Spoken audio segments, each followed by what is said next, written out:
Gold, trusted gold buyers. మీరు తాకట్టు పెట్టిన బంగారాన్ని విడిపించి ఈ రోజు ఉన్న మార్కెట్ ధరకు కొనబడును. గత 4-5 నెలల నుంచి యూట్యూబ్లో కానీ ఇన్స్టాగ్రామ్లో కానీ సోషల్ మీడియాలో బాగా వైరల్ అయిన కపుల్ అమర ప్రేమికులు అని అనుకోవచ్చు. మీ ప్రేమ గురించి మీరు ఎలా వర్ణించాలనుకుంటున్నారు? మా ప్రేమ వర్ణించడానికి మాటలు సరే. ఒకరికొకరు రోజు ఇచ్చుకున్నారు. రాజు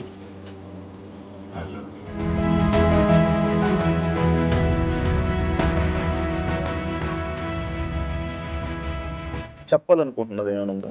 వాళ్ళిద్దరి తాలూకా ఈ స్నేహం, ఈ ప్రేమ chocolate teddy day, promise day, జీవితాంతం నా ప్రాణం పోయేంత వరకు, హగ్ డే, కిస్ డే. ఇప్పుడు మీరు ఇన్స్పిరేషన్ అంటారు, చాలా మందికి ఇన్స్పిరేషన్. అభిమానమా కాంట్రవర్సీ అంటారు. ఈ ఏజ్లో ఇలాంటి టైంలో మీరు ఒక 10 మందికి అలా కాదు, ఇంట్లో ఉండాలి, ఏ కష్టం వచ్చినా నిలబడాలి అని చెప్పలే కానీ ఇలా చేయడం ఎంతవరకు కరెక్ట్?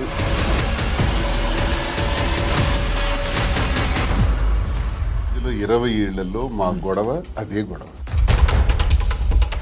కానీ ఈ టైంలో కూడా ఇది ప్రజల్లోకి రావడం కరెక్ట్. 100 మెట్లు దిగే నేను ఆమెకు అంగీకరించాను.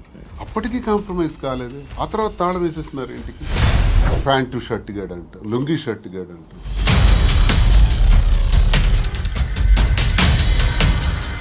మీ ఎక్స్ హస్బెండ్తో నేను ప్రాబ్లమ్స్ ఏం లేవా మీకు? ఫ్యామిలీకి ప్రిఫరెన్స్ కంటే తను ఎక్కువ మిమ్మల్ని నమ్మి ఓట్లు వేయడానికి కానీ లేకపోతే ఎవరైతే జనాలు ఉన్నారో వాళ్ళ మాటలను మీరు పట్టించుకుంటారా? సొసైటీకి సార్ మీ బిజినెస్లు అన్నీ వదిలేసారా? అన్ని లాగేసుకున్నారు. 61 కోట్లు లాస్. కొన్ని వీడియోస్ మీ డ్యాన్స్ సంబంధించిన వీడియోస్ కొన్ని సోషల్ మీడియాలో వైరల్ అవడం జరుగుతుంది. అది మీరేనా? పిల్ల సైనికులు ఉంటారు కదా, బచ్చగాళ్ళు. ఆ బచ్చగాళ్ళు ఇక అమ్మాయిని బయటికి లాగాలి, పెళ్లి చేసుకుని. మందు పెట్టి ఇలా చేయడం వల్ల, లేకపోతే ఈ ఏజ్ లోనే ఆయనకి అవసరం. ఎవడైతే క్వశ్చన్ అడిగాడో వాడు.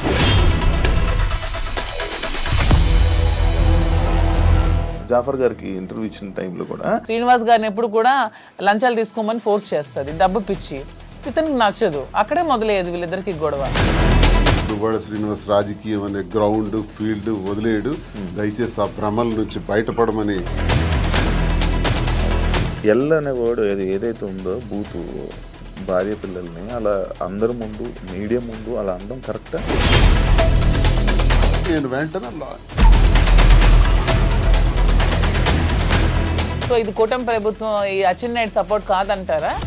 29 ఆగస్టు 23.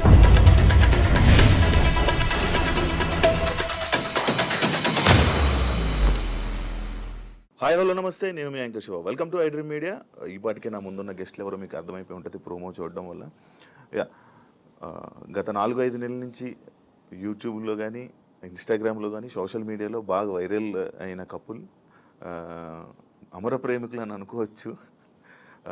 మాధురి గారు అండ్ దువ్వాడ శ్రీని గారు ఈరోజు మనతో ఉన్నారు. వాళ్ళిద్దరితో మాట్లాడి మనకు తెలియని విషయాలు తెలుసుకునే ప్రయత్నం అయితే ఈరోజు చేద్దాం. హాయ్ అండి, ఎలా ఉన్నారు? హాయ్ సార్, ఎలా ఉన్నారు? బాగున్నారా? February 14th వస్తుంది వ్యాలంటైన్స్ డే. దాని గురించి కూడా నేను లాస్ట్లో ఒక చిన్న ఇది ఉంది మీ ఇద్దరికి, దాని గురించి కూడా మాట్లాడదాం. హ్యాపీయా? Very very happy. మంచిగా ఆనందంగా ఉన్నారా? సంతోషంగా? ఆల్వేస్. ఎటువంటి ప్రాబ్లమ్స్ ఏం లేవా? ఏం లేదు. ఇద్దరు కలిసి ఉండడం స్టార్ట్ చేశాక ఎలాంటి మార్పులు చూసుకున్నారు మీ ఇద్దరు? చేంజెస్ గడిచిన జీవితంలో నేను ఏదైతే కోల్పోయాను అంటే, రాజకీయంగా చాలా అగ్రెసివ్గా, ముక్కుసూటిగా ఎంతటి వ్యక్తి గురించి అయినా సరే పదునైన మాటలతో మాట్లాడటం అలవాటు, ప్రజల పక్షాన పోరాటం అలవాటు. 25 ఏళ్ళుగా 18 సంవత్సరాలు అపోజిషన్ పాత్ర. అపోజిషన్లో కూడా ఉద్యమాలు, కేసులు, జైళ్ళు, 62 రోజుల పాటు జైలు జీవితం కూడా గడిపాను. ఇన్ని గడిపిన నాకు, ప్రజా జీవితాన్ని గడిపిన నాకు, ఎన్నికల్లో కూడా పోటీ చేసిన నాకు ఇంట్లో మాత్రం కొంచెం ఇబ్బంది ఉండేది. మానసికంగా. ఆ మానసిక ప్రశాంతత లేదు. ఈర్ష్య, అసూయ, ద్వేషాలు, ఆధిపత్య పోరు మధ్యలో నలిగిపోయేవాడిని. సరే కుటుంబం కదా, ఇవన్నీ దిగమింగుకోవాలి, భరించాలి అని తగ్గే ఆలోచించేవాడిని. కానీ అది పరిధులు దాటి ఇంటి విషయం బయటికి తీసుకురావటం జరిగింది మా ఇంట్లో. అది కార్యకర్తల వరకు, ప్రజల వరకు, ఆఖరికి అధిష్టానం వరకు, ఆఖరికి నా క్యారెక్టర్ అసాసినేషన్ చేసేంత వరకు. ఇలా వచ్చేటప్పుడు కొన్ని ఒంటరితనాన్ని నేను ఎదుర్కోవాల్సి వచ్చింది. ఇంటికి తాళం వేసేసుకోవడం, ఇబ్బందులు పెట్టేటప్పుడు మేమే రాజకీయాల్లోకి తీసుకొచ్చినటువంటి మా కుటుంబం నుంచి ప్రోత్సహించి మహిళల్లోనూ మంచి గౌరవం ఉన్నటువంటి సర్వీసెస్ ఎన్నో సొసైటీలో చేస్తున్నటువంటి మరి మాధురి లాంటి అమ్మాయి ఉంటే పార్టీకి బలం అవుతుందని తీసుకురావడం జరిగింది. తీసుకొచ్చిన తర్వాత ఆమె పనిచేసుకొని వెళ్తున్నటువంటి తీరులో భాగంగా మా కుటుంబం నుంచే పలు విమర్శలు ఎదుర్కొంటూ చాలా ఇబ్బందులు పడాల్సి వచ్చింది. ఏ తప్పు లేనప్పటికీ, ఏ వ్యవహారం మా మధ్యలో లేనప్పటికీ కూడా మా ఇద్దరిని కలుపుతూ మా ఇంటి నుంచే దుష్ప్రచారం స్టార్ట్ అయింది. ఆ పరిస్థితుల్లో ఆమెకు కూడా చాలా ఇబ్బందులు వచ్చాయి. సంఘపరంగా కానీ, కుటుంబ పరంగా కానీ, కన్నవారి దగ్గర, అత్తవారి దగ్గర అందరూ ఇబ్బందులు వచ్చి తను చాలా ఇబ్బందులు ఎదుర్కోవాల్సి వచ్చింది. ఈ ఇబ్బందుల్లో మీ కూడా నన్ను విడిచిపెట్టేయకుండా నాకున్నటువంటి వ్యక్తిగతంగా నేను ఒంటరిగా అయిపోయి మా పలాసాలలో ఉన్నప్పుడు కూడా నా భోజన వ్యవహారాలు కానీ, రాజకీయ వ్యవహారాలు కానీ అన్నీ కూడా చూస్తూ నాకు భరోసానిచ్చింది, ధైర్యంగా ఉంది. ఆ టైంలో నేను కూడా మాధురికి ధైర్యంగా ఉండాలి, ఆమె కూడా ఒంటరి అయిపోయింది, మా వల్లే కదా పోయింది. మా కుటుంబంలో అందరూ బాగానే ఉన్నారు, మా పిల్లలు బాగున్నారు, చదువుకున్నారు, డాక్టర్స్ అయ్యారు, ఆస్తులన్నీ కుటుంబానికి రాసేసాం. ఇలాంటప్పుడు ఈమె ఒంటరిగా ఇబ్బంది పడుతుంది అని నేను భరోసాగా ఉండటం, కలిసి ఉండటం. కలిసి ఉన్న విషయం రాజకీయాల్లో ఉన్నాం కాబట్టి రహస్యంగా ఉంచితే అది కుదిరే పని కాదు. రాజకీయాల్లో ఉండేటప్పుడు మన తాలూకు వ్యక్తిగత విషయాలను కూడా ప్రజలు గమనిస్తుంటారు. కానీ ఈ టైంలో కూడా ఇది ప్రజల్లోకి రావడం కరెక్ట్ విషయం కాదు కదా. అంటే మరి రహస్యంగా దాయటం వల్ల లాభం ఏంటి? మనకు జరిగినటువంటి విషయాన్ని ప్రజల ముందు చెప్పటం కరెక్ట్. నాకామె ఎవరో తెలియదు మాధురి అని నేను చెప్పొచ్చు, మా శ్రీనివాస్ ఎవరో నాకు తెలియదు అని మాధురి చెప్పొచ్చు. అందరు చేసే పని ఇదే. చాలా మందికి చాలా వ్యవహారాలు ఉంటాయి, బయట పెట్టుకోరు. కానీ మాదా పరిస్థితి కాదు. ఒక వ్యవహారం ఇతను ఇలా చేశాడు, ఇలా ప్రవర్తించాడని ఇంటి నుంచే అబ్జెక్షన్స్ వచ్చి గొడవలు పెట్టి దాన్ని రచ్చ చేసేటప్పుడు ఆ మీడియా ముందు నేను కూడా ఫ్యాక్ట్స్ చెప్పాలి. ఎస్, మేము ఈ పరిస్థితుల్లో కలవాల్సి వచ్చింది, మేము కలిసిన ఈ పరిస్థితుల్లో మేము ఈ నిర్ణయం తీసుకోవాల్సి వచ్చింది, మా నిర్ణయం ఇది అని స్పష్టంగా గత 4 నెలల క్రితమే మీడియా ద్వారా పబ్లిక్కి తెలియజేసాం. ఈ విషయం టెక్కల ప్రజలందరికీ తెలుసు, శ్రీకాకుళం జిల్లాలో తెలుసు, రాష్ట్ర ప్రజలకు తెలిసేటప్పుడు కొంత లేట్ అయింది. ఇది వాస్తవాలని మేము చెప్పి నిర్ణయం తీసుకున్నాం. నిర్ణయం తీసుకునే దానిలో చాలా ఒడిదుడుకులు వస్తాయి. ఆ ఒడిదుడుకులను ఎదుర్కొంటూ ధైర్యంగా, మాకున్నటువంటి బాధ్యతలు కూడా ముఖ్యంగా ఉన్నాయి. పిల్లలు, ఆమెకు నాకు కలిపి 5 పిల్లలు. 5 పిల్లల్ని కూడా జాగ్రత్తగా చూసుకోవాలి. వాళ్ళ జీవితాలని, వాళ్ళ చదువులు, వాళ్ళ ఆర్థిక పరిస్థితులు ఎటువంటి ఇబ్బంది లేకుండా చూడాలన్నది మా మొదటి నిర్ణయం. వాళ్ళకు భరోసాగా ఉండాలని. 2, ప్రజలే ఊపిరిగా, రాజకీయమే ఊపిరిగా బ్రతుకుతున్నటువంటి మాకు మా మీద నమ్ముకున్నటువంటి ప్రజలు, కార్యకర్తలు, అభిమానులు అందరూ ఉన్నారు. వాళ్ళందరినీ కూడా ఒక కంట కనిపెట్టి జాగ్రత్తగా వాళ్ళని చూసుకోవాల్సిన బాధ్యత కూడా మాకుంది. ఈ 2 నిర్ణయాలు తీసుకుని ఈ 2 సమపాళ్లలో చూసుకుంటూ ముందుకెళ్ళాలని మేము నిర్ణయం తీసుకున్నాం. సరే, చాలా హడిల్స్ ఫేస్ చేసాం. Now we are very happy. Actually ఇప్పుడు మీరు చెప్పిన విషయంలో ఇది చూసుకుంటే స్టార్టింగ్ మానసికంగా దానికి ఇంట్లోనే నాకు పీస్ఫుల్ లేకపోవడం వల్ల దీనివల్ల ఈ డిసిషన్ తీసుకోవాల్సి వచ్చింది. అంటే ఈ డిసిషన్ తీసుకున్నారా, లేకపోతే ఇంట్లోనే ఏమైనా అంతా మిమ్మల్ని బాధ పెట్టి, ఇబ్బంది పెట్టి, అంటే వాళ్ళే కావాలని అన్న వెర్షన్ కూడా కొన్ని వీడియోస్లో మనకు కనబడుతుంది. అంటే మిమ్మల్ని కావాలనుకుంటున్నారు, పిల్లలు కానీ లేకపోతే వైఫ్ కానీ కావాలనుకొని అంత ఫైట్ చేసినట్టు మాకు కనిపించింది. మళ్ళీ మీరు చెప్తుంది ఇంట్లో ఇలా ఇబ్బందులు ఉన్నాయి, అందుకు మానసికంగా నాకు లేకపోతే స్ట్రెస్ లేకపోతే ఇవన్నీ ఉండడం వల్ల నేను ఈ స్టెప్ తీసుకున్నాను అంటున్నారు. అంటే ఈ ఏజ్లో ఇలాంటి టైంలో మీరు ఒక 10 మందికి అలా కాదు, ఇంట్లో ఉండాలి, ఏం కష్టం వచ్చినా నిలబడాలి అని చెప్పలే, కానీ ఇలా చేయడం ఎంతవరకు కరెక్ట్ అనేది ఆడియన్స్. ఎంతోమంది జీవితాలకి ఎన్నో గొడవలు ఇలాంటివే నా దగ్గరికి వస్తే సర్దుబాటు చేసి సరిచేసి పంపినవాడిని. ఎన్నో కుటుంబాలను లైనప్ చేసేవాడిని. అది లైనప్ చేసే దానిలో ఆర్థిక ఇబ్బందులు ఉన్నా సరే వాళ్ళకి తోడ్పడి ఆ నిలబెట్టినటువంటి పరిస్థితి. నాకే ఇటువంటి పరిస్థితి వస్తాయి. ఇప్పుడు కుటుంబం అన్నాక, వివాహ జీవితం అన్నాక ఎన్నో సమస్యలు వస్తాయండి. ఆ సమస్యలన్నింటిని ఎదుర్కొనే ముందుకు అడుగు వెయ్యాలి. అదే కుటుంబ జీవితం అంటే, అదే వివాహ వ్యవస్థ అంటే. ఇవన్నీ బాగా తెలిసిన వాళ్ళని.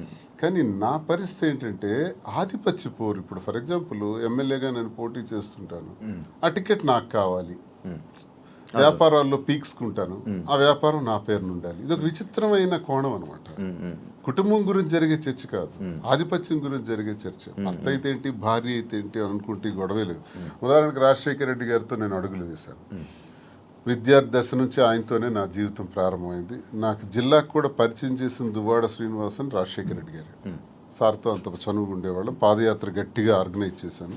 ఆ పాదయాత్రలోనే హరిశ్చంద్రపురంలో నువ్వు పోటీ చేయి ఎర్రన్నాయుడికి వ్యతిరేకంగా నాకు టికెట్ కూడా డిసైడ్ చేసేసాను. చేసినప్పుడు సరేలేని ఇంకా నేను ఆ బిజీలో ఉంటుండగా వాణి తండ్రి రాజశేఖర రెడ్డి గారి దగ్గరికి వెళ్ళి ఆ టికెట్ మాకు ఇవ్వాలి, లేదంటే మేము ఇండిపెండెంట్గా వేస్తాం. అప్పుడు రాజశేఖర రెడ్డి గారు స్టేట్లో నా ఒక్కడికి ఒక బ్లాంక్ బీఫామ్ ఇచ్చారు. నీ పేరు రాసుకుంటావో, నీ వాణి పేరు రాసుకుంటావో నీ ఇష్టం, కానీ ఏదైనా జరిగితే నిన్నే నేను అడుగుతా, ఎలక్షన్ గురించి నీతోనే మాట్లాడుతూ, you are the incharge of the constituency అన్నారు. సరే ఆ బాధ్యత చెప్పారు సార్ అని నేనేం చేశానంటే డి వాణి అని పేరు రాసి ఇచ్చాను. అది 2004 సంవత్సరం, ఇది 2024 సంవత్సరం. ఈ ఎన్నికల మధ్యలో 20 ఏళ్లలో మా గొడవ అదే గొడవ. ఆ గొడవ వల్ల మాకు మనశ్శాంతి ఉండేది కాదు ఇంట్లోకి అడుగు పెట్టగానే. నేను చిత్తడి నేలల కోసం, రైతుల కోసం, మత్స్యకారుల కోసం, స్వదేశీ మత్స్యకారుల కోసం ఒక 7-8 సంవత్సరాలు ఉద్యమాల్లో ఉండేవాడిని. ఆ ఉద్యమాల్లో నా మీద కేసులు, 18 కేసులు, 62 రోజులు జైలు జీవితం, నా మీద ఫైరింగ్ ఆర్డర్స్, ఇదంతా ఒక జీవితం. వీటన్నింటికి కూడా ఇంట్లో నుంచి సపోర్ట్ ఉండేది కదా. జైల్లో ఉండేటప్పుడు కూడా నన్ను పరామర్శించడానికి కూడా వచ్చే పరిస్థితి ఉండేది కాదు. ఇవన్నీ అనుభవించినా నా గుండెల్లోనూ దాచుకున్నాను. లాస్ట్కి మాధురేనే అమ్మ. ఇప్పుడు 28 ఏళ్ల నా జీవితంలో, 25 ఏళ్ల నా రాజకీయ జీవితంలో ఎప్పుడు నా దగ్గరికి మహిళలు రాలేదా? నేను ఎప్పుడైనా ఎవరితోనైనా అసభ్యంగా ప్రవర్తించానా? ఎవరితోనైనా అసభ్యంగా బిహేవ్ చేయలేదు కదా. మరి ఎందుకు ఇప్పుడే వచ్చింది నా మీద? ఎప్పుడు లేనిది ఇప్పుడే ఎందుకు క్రియేట్ చేశారు? కేవలం ఇది రాజకీయంగా వాడుకోవాలి, అంటే నన్ను బదనాం చేయాలి. అంటే మీ ఇద్దరు రిలేషన్లో ఉన్నారని ఫస్ట్ రూమర్ స్టార్ట్ చేశారా? మీకు లేకపోయినా కూడా తను రాజకీయంగా వచ్చింది, నేను రాజకీయంగా ఉన్నాను. ఓకే, ఇలా వస్తున్న వాళ్ళందరి మీద రూమర్స్ క్రియేట్ చేసేయచ్చా? అది ఇంట్లో నుంచి క్రియేట్ అయితే ఎంత పెద్ద సమస్య అవుతుంది. అది తప్పని చెప్పకుండా ఒకటి టికెట్ కోసం ప్రాధాన్యత, టికెట్ కోసం ఒక ప్రయత్నం. ఈ ప్రయత్నాలు నేను ఎలా తట్టుకోవాలి? పిల్లల్ని అల్లారు ముద్దుగా పెంచి, గుండెల మీద పెంచి, ఒక స్థాయికి తీసుకొచ్చి, కుటుంబాని కోసం తలగ్గి, ఆఖరికి టికెటే కదా కావాలి. అధిష్టానాన్ని నేను రిక్వెస్ట్ చేసా, టికెట్ ఆమెకి ఇచ్చేయండి అన్నాను. నేనే తగ్గిపోయాను. అప్పుడు వాణికి అధిష్టానం ద్వారా టికెట్ నేనే ప్రకటింపజేశాను. కానీ మళ్ళీ ఆమె గ్రాఫ్ కోల్పోయిన తర్వాత మళ్ళీ ఆ టికెట్ నాకే రావటం, నేనే పోటీ చేయాల్సిన అవసరం వచ్చింది. సో 100 మెట్లు దిగే నేను ఆమెకు అంగీకరించాను. అప్పటికీ కాంప్రమైజ్ కాలేదే. ఆ తర్వాత తాళం వేసేస్తున్నారు ఇంటికి. ఆ ఇంటికి తాళం వేసేటప్పుడు తలుపులు తన్నుకుని లోపలికి వెళ్ళలేక కాదు, అసలు మనసులో ఏం నడుస్తుంది? టికెట్ కావాలని టికెట్ తీసుకున్నారు, ఇంటికి తాళం వేశారు, సమాజంలో అభాస్పాలు చేశారు. ఇంక నేను ఎలా బ్రతకాలి? కారులో 7-8 రోజులు పడుకున్నాను. ఆఖరికి మా మదర్ దగ్గర వెళ్ళి ఒక 1 ఏడాది కాలం పట్టున్నాను.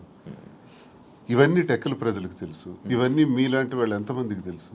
ఇన్ని బాధలు పడిన తర్వాత, ఇంటికి తాళం వేసిన తర్వాత, మనసులో నేను ఉండకూడదు, శ్రీనివాస్ నాకు అక్కర్లేదు అనుకునేటప్పుడు నేనేం చేయగలను?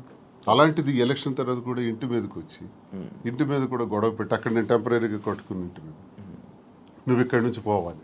కోరికలు ఏంటంటే టెక్కల నుంచి బయటకు పో, ఎక్కడైనా ఉండు, మాధురితో ఉంటావో ఇంకెలా ఉంటావో నాకు అనవసరం, టెక్కల్లో మాత్రం నువ్వు ఉండటానికి వీల్లేదు. ఇలాంటి విచిత్రం. ప్యాంటు షర్ట్ గాడు అంటాం, లుంగీ షర్ట్ గాడు అంటాం, వాడికి ఏముందని చెప్పటం, మేమే తిండి పెట్టి పోషించాం, వాడు ఒక పూర్ ఫ్యామిలీకి చెందినవాడు అంటాం. అవునండి, ప్యాంటు షర్ట్ లుంగీ షర్ట్ గాడు భార్య అంటే వాళ్ళ అమ్మని, మా అమ్మని తిట్టడం, మా తమ్ముళ్ళని తిట్టడం, కుటుంబాలని అవమానపరచడం ఎంత భరిస్తాం? మీరు మీడియాలోనే చూసారు ఈ మాటలన్నీ. ఇవన్నీ భరించుకుంటా, తల్లిని తిడితే భరించాలి, తమ్ముళ్ళని తిడితే భరించాలి, నన్ను అవమానపరిస్తే భరించాలి. ఇవన్నీ భరించుకుంటానే ఉన్నాను 28 ఏళ్ళు పిల్లల కోసం. కానీ మరి తనది రహస్యంగా ఉంచలే. అది 4 వాల్స్ మధ్య సెటిల్ అయింటే, నిజంగా అభిమానంతో భర్తే కావాలని తను అనుకుని ఉంటే మాధురి ఇంట్లో ఉండేవారు, నేను నా ఇంట్లో ఉండేవాడిని. కథ ఇంతవరకు వచ్చి ఉండేది కాదు. పరిస్థితులు ప్రభావాలే మమ్మల్ని ఇంతవరకు తీసుకొచ్చిన ఈ పరిస్థితుల్ని మనం రహస్యంగా ఉంచుకోకూడదు, ప్రజలకు చెప్పాలి. ప్రజలకు వాస్తవాలను తెలియజేస్తే వాస్తవాల ద్వారా వాళ్ళు మంచి చెడులను గ్రహించి ప్రజలే దేవుళ్ళని నమ్మిన నేను ప్రజలకు ఇవి నేను తెలియజేస్తే వాళ్ళే మనకు అగ్రభాగాన్ని కూర్చోబెట్టగలరు, లేదా అధోపాతాళానికి తొక్కేయగలరు. ప్రజలకు ఆ శక్తి ఉంది. కాబట్టి ప్రజలకే చెప్తే నాకు న్యాయం జరుగుతుందని నేను నమ్మాను. నమ్మి ప్రజలకు మేమిద్దరం కూడా వాస్తవాలు తెలియజేస్తాం. మా పరిస్థితికి ఇలా ఉండడానికి మా ఈ పరిస్థితులు ప్రభావాలే కారణం. ఆ కారణం నేను ఒంటరి, తను ఒంటరి, రోడ్డు మీద నిలబడాల్సిన పరిస్థితులు వచ్చేటప్పుడు ఒకరికొకరు భరోసాగా నిలబడ్డాం. ఆ భరోసా ప్రేమగా మారింది. ఓకే, మీరు అప్పటికి ఒంటరిగా ఉండేవాళ్ళ, మీ హస్బెండ్ గారు ఉండేవాళ్ళని విన్నాను. లేదు, పాలిటిక్స్కి వచ్చిన తర్వాత కొద్ది రోజుల తర్వాత ఏవి డిస్టర్బెన్సెస్ వల్ల నేను కొంచెం ఒంటరిగా ఉండడం జరిగింది. ఓకే, ఈయన గురించి ఒంటరిగా ఉండడం స్టార్ట్ చేశారు, లేకపోతే లేదు ఆవిడ వలన నేను నా ఫ్యామిలీకి దూరమే ఒంటరిగా ఉండటం జరిగింది. మీ ఎక్స్ హస్బెండ్తో ఏం ప్రాబ్లమ్స్ ఏం లేవా మీకు? ప్రాబ్లమ్స్ అంటూ పెద్దగా లేవు, కానీ డిస్టర్బెన్సెస్ అంటూ ఉన్నాయి. అంటే తను ఎప్పుడు ఫారెన్లోనే ఉంటారు, తను ఎప్పుడు ఇండియాకి రావడానికి ఇష్టపడేవారు కాదు. నాకు ఫారెన్కి వెళ్ళడం ఇష్టం లేదు, నాకు ఎప్పుడు ఇండియాలో ఉండటం ఇష్టం. సో మేము ఎంత రిక్వెస్ట్ చేసినా వచ్చేవాళ్ళు కాదు. ఫ్యామిలీకి ప్రిఫరెన్స్ కంటే తను ఎక్కువ మనీకి ప్రిఫరెన్స్ ఇచ్చేవాళ్ళు. మేము చాలాసార్లు అడిగాం, ఇలా నాకు లోన్లీగా ఉండడం ఇష్టం లేదు, మీరు వచ్చి ఫ్యామిలీతోనే ఉండండి అని. తను ఒప్పుకునే వాళ్ళు కాదు. సో అలా మా మధ్యన డిస్టర్బెన్సెస్ పెరిగాయి. వాని వల్ల ఇంకొంచెం పెరిగి ఇంక సెపరేట్ అవుదామని నిర్ణయించుకున్నాం. ఓకే, మీ ఇద్దరు కలవడానికి రీజన్ ఎవరు, అసలు ముఖ్య కారణం ఎవరు? అంటే మీ ఇద్దరు పరిస్థితులు ప్రభావాలు అవసరం. పరిస్థితులు ప్రేమ కాదా? ప్రేమ కూడా పరిస్థితుల వల్ల మేము కలిసిన తర్వాత మా మధ్యలో ప్రేమ మొదలైంది. ఓకే, ఆ ప్రేమ కోస్తే ఎక్కువైంది. పలాసలో నేను ఉండేటప్పుడు ఎలా పోతే నాకెందుకు, నా కుటుంబ రాజకీయాల్లో తీసుకెళ్లి నన్ను స్పాయిల్ చేశారు, నా క్యారెక్టర్ అసాసినేషన్ చేశారని వాళ్ళ ఇంట్లో తను ఉండిపోవచ్చు, లేకపోతే తను నిర్ణయం తీసుకోవచ్చు. ఇంకా నన్ను పాపం ఒంటరిని చేస్తారు, ఆయన వెళ్ళి పలాసలో ఉన్నాడు, ఎలా భోజనం చేస్తున్నాడు, ఎక్కడికి వెళ్తున్నాడు, ఆయన కార్లు ఏంటి, ఆయన మనుషులు ఏంటి, ఆయన ఎక్కడ ఉండాలి, ఇవన్నీ చూడవలసిన అవసరం తనకేంటి? ఏంటి అవసరం? నాకేమైనా ఆస్తులు ఉన్నాయా, అంతస్తులు ఉన్నాయా, లేదా పవర్ ఉందా, లేకపోతే ఏముందని చెయ్యాలి. కానీ అక్కడ ఏంటంటే ఒక తోటి మనిషిగా అభిమానం చూపించింది తను. నేను ఇబ్బందుల్లో ఉండేటప్పుడు నా కోసం ఇంత బాధ్యత వహించినటువంటి అమ్మాయిగా, తను నష్టపోతూ నా కోసం నిలబడినటువంటి అమ్మాయిగా నాకు కూడా ఏ ప్రేమనైతే కోల్పోయినాను జీవితంలో, ఆ ప్రేమ నేను ఆమె దగ్గర పొందాను. సో ఇది నేను అనుకుంటాను గత జన్మ సుకృతం. ఏది కూడా ఊరికే రాదు, జన్మజన్మల అనుబంధం, అది కంటిన్యూషన్ వస్తుంది. గత జన్మలో అక్కడ తాగింది, ఇప్పుడు ఇక్కడతో కంటిన్యూ అవుతుంది. అని మీరు గత జన్మలో కూడా మనిషిగా వచ్చారంటారా? ఇప్పుడు రెండు ఉంటాయి సార్. కృష్ణ పరమాత్ముడు చెప్పినట్టు కర్మ సిద్ధాంతం ఒకటి ఉంటుంది. ABCD గత జన్మలో నేర్చుకున్నాం అనుకోండి, EFGHL ఎక్కడి నుంచి స్టార్ట్ చేస్తాం. అంటే ఈ నుంచి ఎలా స్టార్ట్ చేస్తామంటే ABCD గత జన్మలో నేర్చుకున్నటువంటి ఆ కంటిన్యూషన్ అనేది ఈ జన్మకు ఉంటుంది అన్నది ఖచ్చితంగా గత జన్మ సుకృతాలు, గత జన్మ వ్యవహారాలే ఈ జన్మ కొనసాగింపుగా ఉంటాయని కృష్ణ పరమాత్ముడు చెప్పింది, గీతలో కూడా చెప్పినటువంటిది. అది ఒకవైపు నమ్మితే అది నిజం. నేను కర్మ సిద్ధాంతాన్ని నమ్ముతాను కాబట్టి అది నిజం. లేదు సైంటిఫిక్గా వెళ్ళామనుకోండి, ఇట్స్ ఎ కెమికల్ రియాక్షన్, రసాయనిక చర్య. మనిషికి మధ్యన జరిగినటువంటి ఆలోచనలు, కలయికలు, ఆ పరిస్థితుల ప్రభావాలు బట్టి ఒక మనిషి మీద ఒక మనిషికి ఆకర్షణ, కోపము, వ్యతిరేకత, రకరకాల భావాలు ఎందుకు కలుగుతాయంటే రసాయనిక చర్యల వల్లే కలుగుతాయి. అలా అని కూడా అనుకోవచ్చు. సైన్స్ ఎప్పుడైనా కలగొచ్చు అంటారా? కలగచ్చు అంతే. ఏ మనిషి ఎప్పుడు ఎలా మారుతారో, ఎప్పుడు శత్రువులు అవుతారో, ఎప్పుడు మిత్రులు అవుతారో, ఎప్పుడు ఏ రకంగా మారుతాం అన్నది ఇదంతా మనిషికి మధ్యన ఉండేది కెమికల్ బ్యాలెన్స్. అది ఇంబ్యాలెన్స్ అయితే ఇంకో రకంగా మారుతాం, వైలెంట్ గా మారుతాం.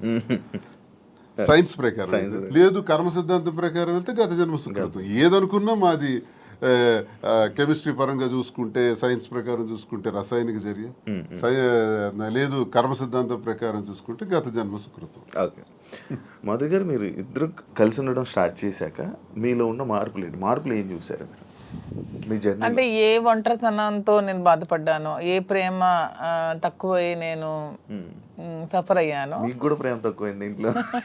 మరి ఇద్దరు వేరే వేరేగా, ఒకళ్ళు ఫారెన్ లో ఒకళ్ళు ఇండియాలో ఉంటే ప్రేమ తక్కువ ఓకే ఉంటుంది. వైఫ్ అండ్ హస్బెండ్ అంటే దగ్గరగా ఉంటాయి కదా బాండ్ అనేది. అంటే లాంగ్ డిస్టెన్స్ లవ్ స్టోరీస్ అని ఇప్పుడు రీసెంట్ గా బాగా వైరల్. నాకు అలాంటివి నచ్చవు. కొంతమంది ఒక్కొక్క స్టోరీస్ నచ్చుతారు. మీకు లాంగ్ డిస్టెన్స్ స్టోరీస్ నచ్చవు. స్టోరీ లేదు. నాకు మాత్రం నా పక్కనే హస్బెండ్ ఉండాలనే ఫీలింగ్ తో ఉన్న అమ్మాయి నేనైతే మొదటి నుంచి ఉన్నాను. సో నాకు ఎవరైతే నేను శ్రీనివాస్ గారితో నా లైఫ్ స్టార్ట్ చేశానో నా జర్నీ, అప్పటి నుంచి నాకు హ్యాపీనెస్ కానీ మీరు అన్నట్టు నా ఒంటరితనం పోయి నాకు అంటూ ఒక తోడు దొరికింది. హ్యాపీగా ఉన్నాను. నన్ను వదిలే ఏ రోజు కూడా ఎక్కడికి ఇంతవరకు ఈ 4 yearsలో ఎప్పుడు ఎక్కడికి పోలేదు. ఎప్పుడు నాతోనే ఉంటారు. ఎక్కడికి వెళ్ళినా ఇద్దరం కలిసే ట్రావెల్ చేస్తాం. ఏ పనైనా ఇద్దరం కలిసే చేస్తాం. ఈవెన్ ఎలక్షన్ క్యాంపెయిన్ కానీ ఎక్కడికి వెళ్ళాలని అన్ని ఇద్దరం కలిసే చేస్తాం. నాకు చాలా హ్యాపీగా ఉంది. నేను కోరుకున్న జీవితం నాకు దొరికినట్టు అనిపిస్తుంది. మీ ఇద్దరి మధ్యన హ్యాపీగా ఉండొచ్చు, కానీ సొసైటీ కానీ లేకపోతే మీరు మిమ్మల్ని నమ్మి ఓట్లు వేయడానికి కానీ లేకపోతే ఎవరైతే జనాలు ఉన్నారో వాళ్ళ మాటలను మీరు పట్టించుకుంటారా? సొసైటీకి మా వల్ల వచ్చిన ఇబ్బంది ఏంటి నాకు అర్థం కాదు. అంటే మీరు ఏం చూపిద్దామని అనుకుంటున్నారు? ఏం చూపిద్దాం? ఒక హస్బెండ్ తో డిఫరెంట్ ఒక అమ్మాయి, ఒక వైఫ్ తో డిఫరెంట్ అబ్బాయి కలిసి ఇంకొక పెళ్లి చేసుకుంటున్నాం. దానికి ఇంకేం చూపించాలనుకుంటున్నారు ఎవరైనా? దీంట్లో ఏం చూపిద్దాం అని మీరు అనుకుంటున్నారు? ఎందుకు మీరందరికీ మీకు ఇది నెగిటివ్ కనిపిస్తుంది? నాకు నా హస్బెండ్ తో డిఫరెన్సెస్ ఉన్నాయి, ఇతనికి ఈమె వైఫ్ తో డిఫరెన్సెస్ ఉన్నాయి. సో మా ఇద్దరం కలిపి ఒకటే అయ్యాం. దానిలో తప్పే ఉంది. ఎంతమంది సెకండ్ మ్యారేజ్ చేసుకోవట్లేదు, 3-4 పెళ్లిళ్ళు చేసుకుంటున్నారు. మేము 2వ పెళ్లి చేసుకున్నాం. దీంట్లో ఎందుకు అంత చెప్పకుండా చేసుకుంటున్నారు? 3 పెళ్లిళ్ళు 4 పెళ్లిళ్ళు చేసుకుంటున్నారు. పెళ్లిలో ఒకనే ప్రెగ్నెంట్లు చేస్తున్నారు, పిల్లల్ని కనేస్తున్నారు, వదిలేస్తున్నారు, వీధిని పడేస్తున్నారు. మేము అవేమీ చేయలేదు. మేము మాకు డిఫరెన్సెస్ ఉన్నాయి, వీళ్ళకి డిఫరెన్స్ ఉన్నాయి. మా పబ్లిక్ చెప్పాం, మా ప్రజలకు చెప్పాం, మా ప్రజలకు చెప్పే మేము మొన్న ఎలక్షన్ చేసాం. ఎలక్షన్లో నేనే దగ్గరుండి చేశాను. వాళ్ళకి అన్ని నా గురించి తెలుసు. మా ఇద్దరిని దగ్గరుండి చేసాం. మా పిల్లల్ని చూసుకున్నాం. వీళ్ళ పిల్లలు పెళ్లి చేస్తారు, వీళ్ళ పిల్లలు సెటిల్మెంట్లు చదివించుకున్నాం. మేము గాలికి వదిలేదు కుటుంబాలకి. వీళ్ళ కుటుంబానికి ఆస్తి మొత్తం ఇచ్చేస్తున్నాడు, రోడ్డు మీదకి వచ్చారు. నేను నా తల్లిదండ్రుల ఆస్తితో నేను ఉన్నాను. నేను హస్బెండ్ నుంచి ఇంతవరకు నేను ₹1 కూడా నేను తీసుకోలేదు ఇంతవరకు. నేను నా పిల్లలు కానీ నా పేరెంట్స్ నాకు ఏమైతే నాకు ఆస్తి నాకు వచ్చిందో ఆ యాన్సిస్ట్రల్ ప్రాపర్టీస్ మాత్రమే నేను నాకుతో పెట్టుకున్నాను. మీ ఎవరికి మేము ఏం బాధ పట్టుకున్నా, ఎవరికి ఎందుకు మేమేం దీనివల్ల ఎవరై సఫర్ అయ్యేది ఏముంది? తిరిగి పైగా మా కార్యకర్తలు, మా ప్రజలు మీరు వచ్చి మైక్ పెట్టండి చాలా చాలా హ్యాపీగా ఉన్నారు. ఎందుకంటే శ్రీనివాస్ గారి ఇంటికి వెళ్ళినప్పుడు ఏదైతే వాళ్ళకి లోటు ఉండేదో, అంటే వాణి సరిగ్గా చూసుకునేది కాదు, ఈవెన్ మంచినీళ్ళు కూడా ఇచ్చేది కాదు. హస్బెండ్కే చూడదు ఆమె, ప్రజలకి ఏం చూస్తుంది. ఇప్పుడు అదేమీ లేదు. నేను ప్రతి ఒక్క కార్యకర్తకి బాగా చూసుకుంటానని వాళ్ళకి నమ్మకం కలిగి నా దగ్గర రావడం స్టార్ట్ చేశారు. నాతో ట్రావెల్ చేస్తున్నారు, నన్ను అభిమానిస్తున్నారు, ఆదరిస్తున్నారు, నన్ను అమ్మలాగా చూసుకుంటున్నారు అందరూ కూడా. ఇప్పుడు 22లో ఈ గొడవ స్టార్ట్ అయింది. 24లో నేను ఎమ్మెల్యే పోటీ చేశాను. నా మీద పోటీ చేసి గెలిచినటువంటి అచ్చెన్నాయుడు రాష్ట్ర తెలుగుదేశం పార్టీ అధ్యక్షుడు ఎన్నికల ముందు ఏం చెప్పాడు? రాష్ట్రంలో హైయెస్ట్ మెజారిటీ నాదే, అబౌట్ 70,000 ఓట్స్ అన్నాడు. నిజానికి కూటమి ప్రభుత్వంలో ఎవడు నామినేషన్ వేసినా 40,000, 50,000, 60,000తో గెలిచారు. మా జిల్లాలోనే 4 ఎమ్మెల్యేలు కొత్తోళ్ళు, మొక్కం తెలియనోళ్ళు కూడా, ధర్మాన ప్రసాద్ లాంటి వ్యక్తి మీద కూడా 3 రోజుల ముందు వచ్చి నామినేషన్ వేసి 54,000 మెజార్టీతో గెలిచాడు. మరి అచ్చెన్నాయుడు ఎంతతో గెలవాలి? కనీసం 70తో గెలవాలి కదా. 30, నా 73,000 ఓట్లు. ఇవన్నీ తెలిసి ప్రజలు నాకెందుకు ఇంకా నైతికంగా బలంగానే ఉంచారు. నైతికంగా అచ్చెన్నాయుడు ఓడిపోయినట్టే. కిందోళ్ళందరికి ఒక్క 15 రోజుల ముందు వచ్చిన వాళ్ళందరికి కూడా 40,000, 50,000 మెజారిటీలు వచ్చి నీకేం 30,000? అంటే ప్రజలే 1,000 వ్యతిరేకించుంటే అచ్చెన్నాయుడికి 70,000 రావాలి కదా. ఇంత వేవ్లో కూడా అచ్చెన్నాయుడు అతి తక్కువ ఓట్ల తేడాతో గెలిచాడు కదా. సో నేను గతసారి ఎంపీకి పోయినా 3,100 తేడా నాది. వాళ్ళకి మాకు ఎప్పుడు వెరీ లెస్ మార్జిన్, 3,000, 3,500. సో వీడు ఇలాంటి వాడు సంఘ వ్యతిరేకమైన పని చేసాడు, కొట్టండి అనుకుంటే నాకు 20-30,000 ఓట్లకి తగ్గి కుదించేసి ఆయనకు 1,00,000 మెజారిటీ ఇవ్వచ్చు. అది జరగల ఇంత వేవ్లో కూడా. అదే మాకు ప్రజల్లో. అయినా పర్సనల్ లైఫ్ ని ప్రైవేట్ లైఫ్ కి ఏంటి సంబంధం అండి? ఇది మా ఫ్యామిలీస్ మధ్యలో ఉన్న డిస్టర్బెన్సెస్ తో మేము ఒకటే. పర్సనల్ లైఫ్ ప్రైవేట్ రహస్యంగా ఉంటూ అబద్ధాలు ఎవడైతే ఆడతాడో వాడు దొంగ. పర్సనల్ లైఫ్ ను ఓపెన్ గా తెరచిన పుస్తకంలో జనం ముందు చెప్పేస్తే దొంగలు ఎలా అవుతాము? వాస్తవం చెప్పిన వాళ్ళు అవుతాం. ప్రజలే గుర్తించారు, ప్రజలే గౌరవిస్తున్నారు. ఈ రోజు మాకున్న గౌరవం పెరిగింది సమాజంలో. ప్రతి ఒక్కళ్ళు ఎక్కడ చూసినా సార్ ఒక సెల్ఫీ అంటారు. కార్లు ఓవర్టేక్ చేసుకుని స్పీడ్గా వచ్చి ఫోటో కావాలని అడుగుతున్నారు. డాక్టర్స్, ఇంజనీర్లు, పెద్ద పెద్ద ఎంప్లాయీస్, ఉన్నత స్థాయి వాళ్ళు, పోలీస్ ఆఫీసర్స్, పెద్ద పెద్దోళ్ళు కూడా. ఒక పెద్ద ఆఫీసర్ అయితే మొన్న చేయి తీసుకొని గుండె మీదలో పెట్టుకొని పెద్దగా ఊపిరి తీసాడు. ఏం సార్ ఏంటి అంత ఎమోషన్ అవుతున్నారు ఏంటంటే, మీరంటే నాకు ఇష్టం సార్. ఆయన ఏం అర్థం చేసుకున్నారు? పెద్ద ఆఫీసర్. ఇంకా చాలా మంది పేర్లు చెప్పకూడదు. వాళ్ళు ఏం అర్థం చేసుకున్నారు? ప్రతి ఒక్క జీవితంలో కూడా కథ ఉంది. ఆ కథ చాలా మంది చెప్పలేక భరిస్తున్నారు. మేము చెప్తాం. ఇప్పుడు మీరు ఇన్స్పిరేషన్ అంటారు, చాలా మందికి ఇన్స్పిరేషన్. ధైర్యంగా బతకండి. ఆవేశం ఎలా వస్తుంది, వాళ్ళ కళ్ళల్లో ఆర్ద్రత ఎలా వచ్చింది, ఆ సంతోషం ఎలా వచ్చింది. 1600 ఉన్నటువంటి యూట్యూబ్ మా ఫాలోవర్స్ ఈ రోజు లక్షలా దాటారు. 1,45,00,000 వ్యూవర్షిప్ ఎలా వచ్చింది? ఇదంతా ఎక్కడి నుంచి వచ్చింది?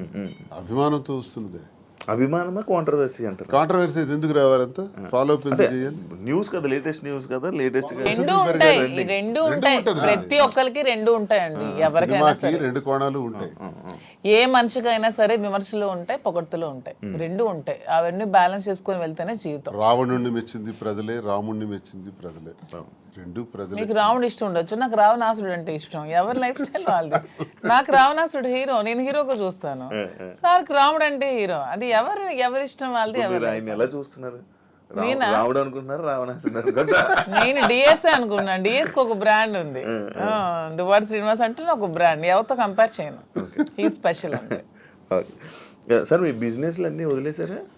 వదిలేదు, అన్ని లాగేసుకున్నారు. మేమేం బిజినెస్ వదిలేదు. మైన్స్ నాది 25 years నుంచి మైన్స్ కంపెనీ. ఎప్పుడు మైన్స్ ప్రపంచ స్థాయిలో కూడా ఐకాన్ బ్రౌన్ గ్రానైట్ ఓనర్ గా మంచి పేరు ప్రఖ్యాతులు సంపాదించాం. మైన్స్ లో బాగా పీక్స్ కి వెళ్ళాను.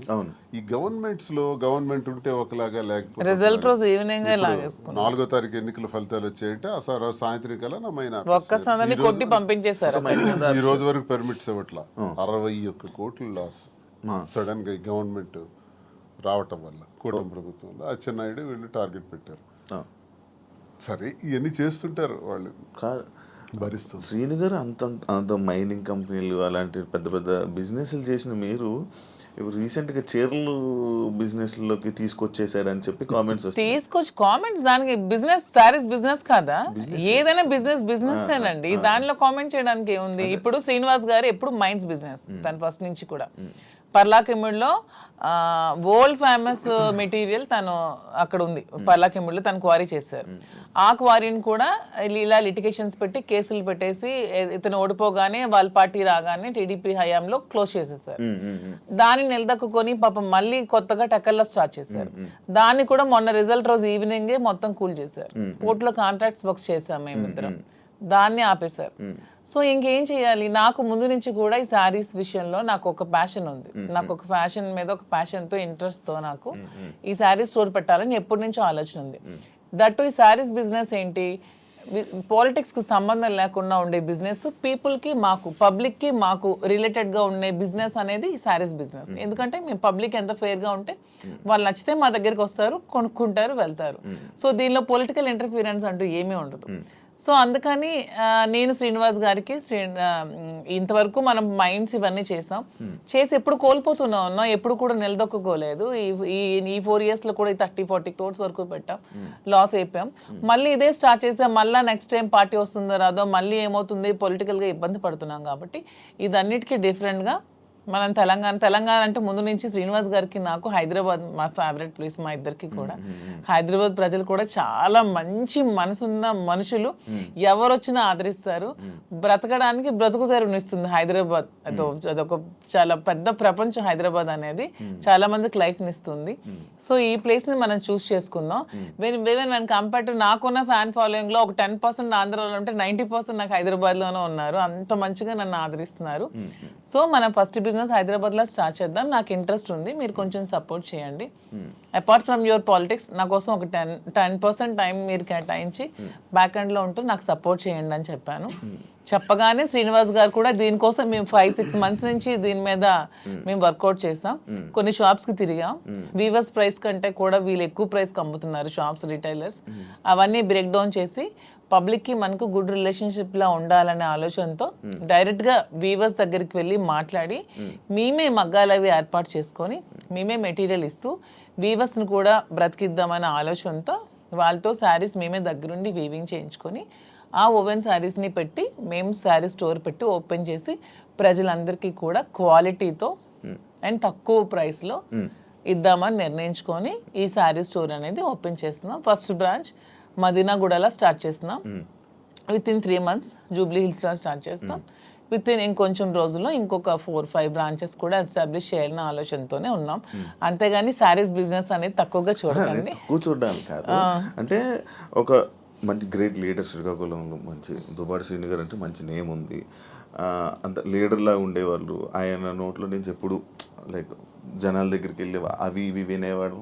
కాకపోతే మైనింగ్ కంపెనీ బిజినెస్ చేసేవారు, ఒక మంచి బిజినెస్ మ్యాన్ అనుకునే వాళ్ళం. కానీ అలాంటి ఆయనతో నోట్లో నుంచి మేము ఇలా శారీ బిజినెస్ చేయబోతున్నాం ఇలా చెప్తుంటుంటే ఎలా ఉండే ఆయన్ని ఎలా చేశారు, ఎలా ఉండే ఆయన ఎలా చేయడం. బిజినెస్ అనేది ఏదైనా బిజినెస్, అది ఏదైనా చిన్న ప్రొడక్ట్ అయినా పెద్ద ప్రొడక్ట్ అయినా బిజినెస్ అనేది బిజినెస్ కింద క్యాలిక్యులేట్ చేయాలి.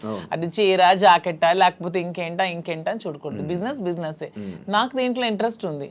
ఇంతవరకు మైండ్స్ లో అతనికి ఇంట్రెస్ట్ ఉంది, మైండ్స్ వల్ల కోల్పోయాం. సో నా ఇంట్రెస్ట్ ఒకసారి వచ్చి చూడండి, చేద్దాం. మీకు తనకి ప్రజలే ఇష్టం, తనకి ప్రజాజీవితం ఇష్టం, ఇది కూడా ప్రజలకు లింకప్ అయ్యేది. మా కింద ఒక 100 మంది పనిచేస్తారు. మా ప్రజా సంబంధాలు ఇంకొంచెం బాగుంటాయి, ఇంకొంచెం మనకి పీపుల్ తో బాండింగ్ పెరుగుతుంది. వాళ్ళు కూడా మనం తక్కువ ప్రైస్ కి ఇస్తే ఓకే, శ్రీనివాస్ గారు మోదీ దగ్గరికి వస్తే మనకు తక్కువ ప్రైస్ కి శారీ వస్తుందని గుడ్ విల్ మనకు వస్తే చాలు, కోట్లు సంపాదించాల్సిన అవసరం లేదనే ఉద్దేశంతో శారీ స్టోర్ ఓపెన్ చేస్తాం. ఓకే, అంటే ఈ బిజినెస్కి దువ్వాడ గారు 3-4 కోట్లు ఎంతో ఇచ్చారు. ఆయన డబ్బులు ఇచ్చి ఈ బిజినెస్ కోసం శ్రీనివాస్ గారు ఎవరేమనుకున్నా నాకు అనవసరం. శ్రీనివాస్ గారు అన్ని ఆస్తులు వానికి రాసి ఇచ్చేసి వచ్చేసారు. With empty hands he came out. అక్కడి నుంచి మా లైఫ్ని మళ్ళీ మేము ప్రారంభించుకున్నాం. దీనికోసం మా పేరెంట్స్ ఇచ్చిన ప్రాపర్టీస్ మాత్రమే నేను సేల్ చేసి బిజినెస్లో పెడుతున్నాను. అలానే నాది వేరు శ్రీనివాస్ గారు వేరని మాకు లేదు. మీరు అడిగిన క్వశ్చన్కి ఆన్సర్ చెప్పాం. మా ఇద్దరు తన దగ్గర ఎన్ని కోట్లున్నా నాకు ఇస్తారు. ప్రెసెంట్ లేవు, లాగేసుకున్నారు అందరూ. ఉంటే నాకు ఇస్తారు ఖచ్చితంగా. సో నా దగ్గర ఉన్న ప్రతిదీ అతనిదే. మా ఇద్దరి మధ్యలో నీది నాది అనే తేడా లేదు. అయినా మా ఇద్దరు ఇప్పుడు మొగుడు పల్లాలి. మా ఇద్దరు నాదైనా ఒకటి అతనిదైనా ఒకటి, ఎవరికి సంబంధం లేదు. ఎవరు డబ్బులు పెడితే మీకేంటి ప్రాబ్లం? మీ బిజినెస్ చేస్తున్నావా, మంచి ప్రొడక్ట్ అందిస్తున్నావా అనేది మీరు చూడండి. డబ్బు గురించి ఆయనకి దగ్గర అయ్యారని కూడా టాక్. అది ఫేక్ అదే చెప్తున్నాను కదా. మీరు కావాలంటే అన్ని మొత్తం డాక్యుమెంట్స్ అవన్నీ వెనక్కి వెళ్ళి తీసుకోండి. ఆస్తులన్నీ రాసిచ్చి తను చెప్తున్నాను 0 బ్యాంక్ బ్యాలెన్స్ తో వచ్చారు నా దగ్గరికి. అందుకే నేను అంటున్నాను, మా బంధం మీరు ఎన్ని కామెంట్ చేసుకున్నా మాది 100% ప్యూర్ లవ్. ఎందుకంటే నేను అతని నుంచి ఏది ఆశించలేదు, 1 రూపాయి ఆశించలేదు. అతను పదవిలో లేరు, నేను పదవిని ఆశించడానికి. అతను డబ్బులు లేవు, డబ్బు ఆశించడానికి. ఏమి ఆశించుకున్నా 100% అతని మనసు, అతని వ్యక్తిత్వం, అతని హానెస్టీ, అతని హంబుల్నెస్ ఇవే చూసి నేను ఇష్టపడ్డాను. దాంతోనే ఇప్పుడు కలిసి ఉన్నాం.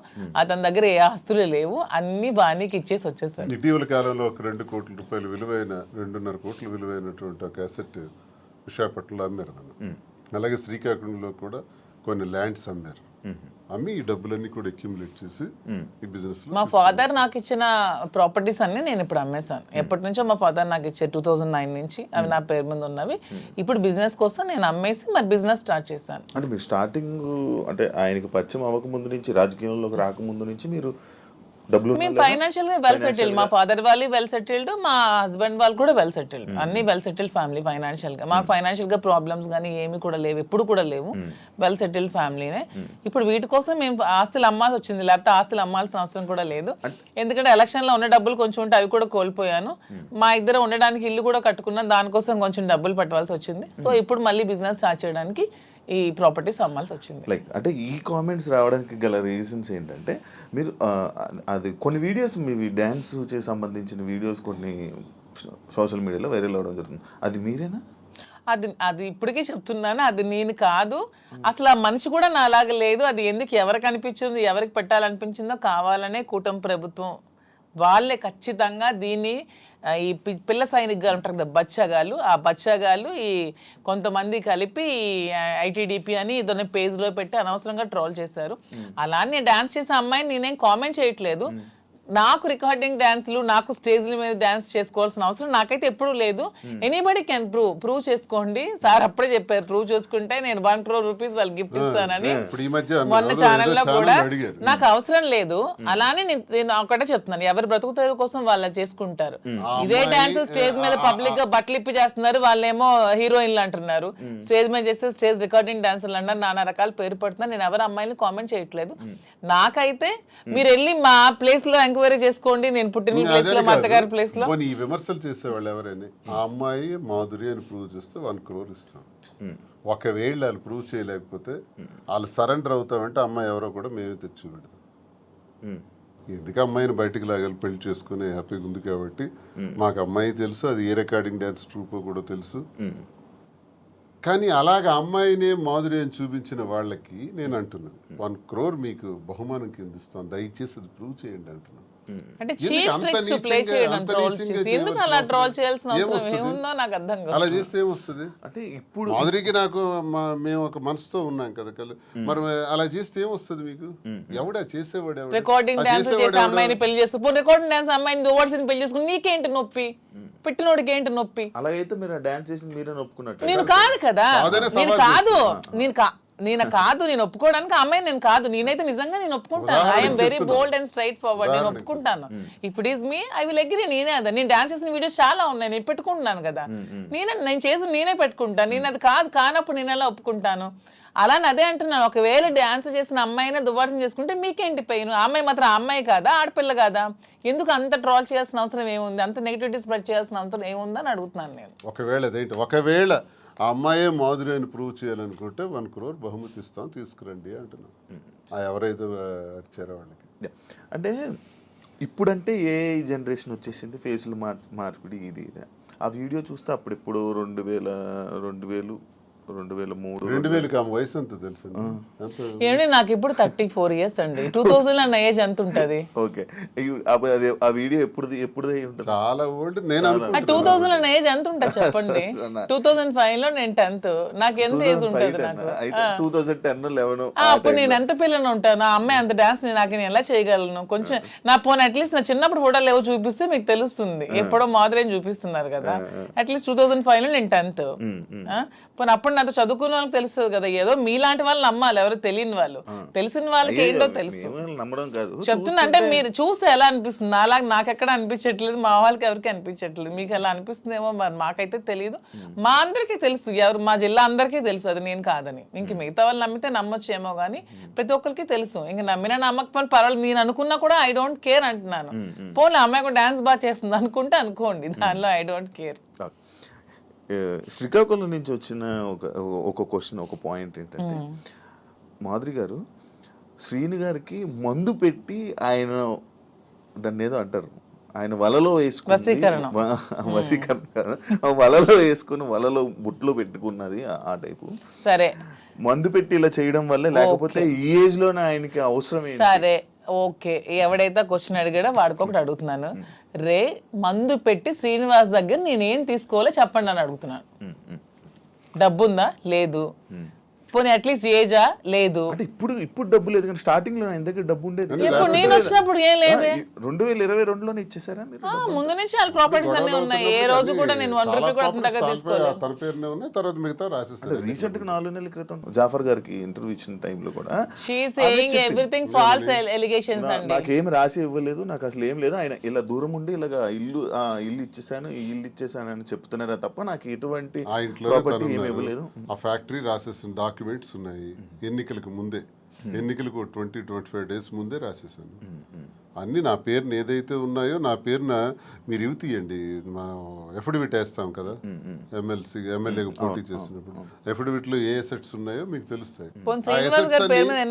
ఆ అసెట్స్ ఈ రోజుకి నా పేరున ఉంటే you can anybody can challenge. ఈ రోజు ఆ అసెట్స్ నా పేరున ఉండాలి కదా. మొన్న నా పేరున ఎఫిడవిట్ లో ఎమ్మెల్యేగా పోటీ చేసినప్పుడు ఉండే అసెట్స్ ఇప్పుడు ఎందుకు లేవు?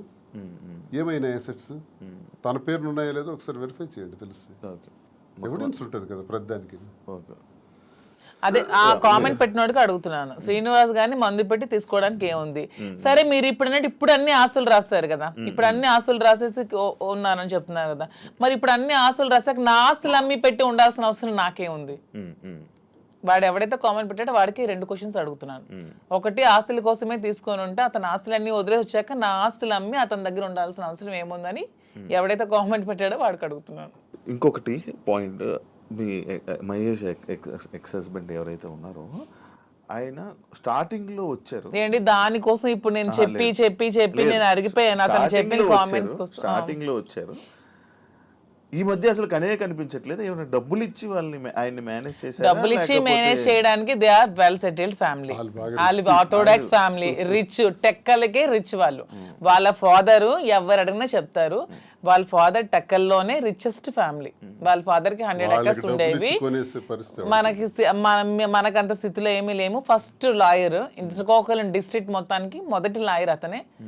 హైకోర్టు నుంచి జడ్జెస్ కూడా వచ్చి అతనికి సన్మానం చేశారు. అతను ఇప్పుడు ఎక్స్పైర్ అయ్యారు. కానీ రిచెస్ట్ ఫ్యామిలీ వాళ్ళు. తలగాములు ఇప్పటికీ వాళ్ళకి ల్యాండ్ అసెట్స్ అన్నీ ఉన్నాయి. వాళ్ళకి ఏం డబ్బులు అవ్వాల్సిన అవసరం లేదు. తను చక్కగా మెరైన్ చీఫ్ ఇంజనీర్ జాబ్ చేసుకుంటున్నాడు, హ్యాపీగా ఫారెన్ లో ఉన్నాడు.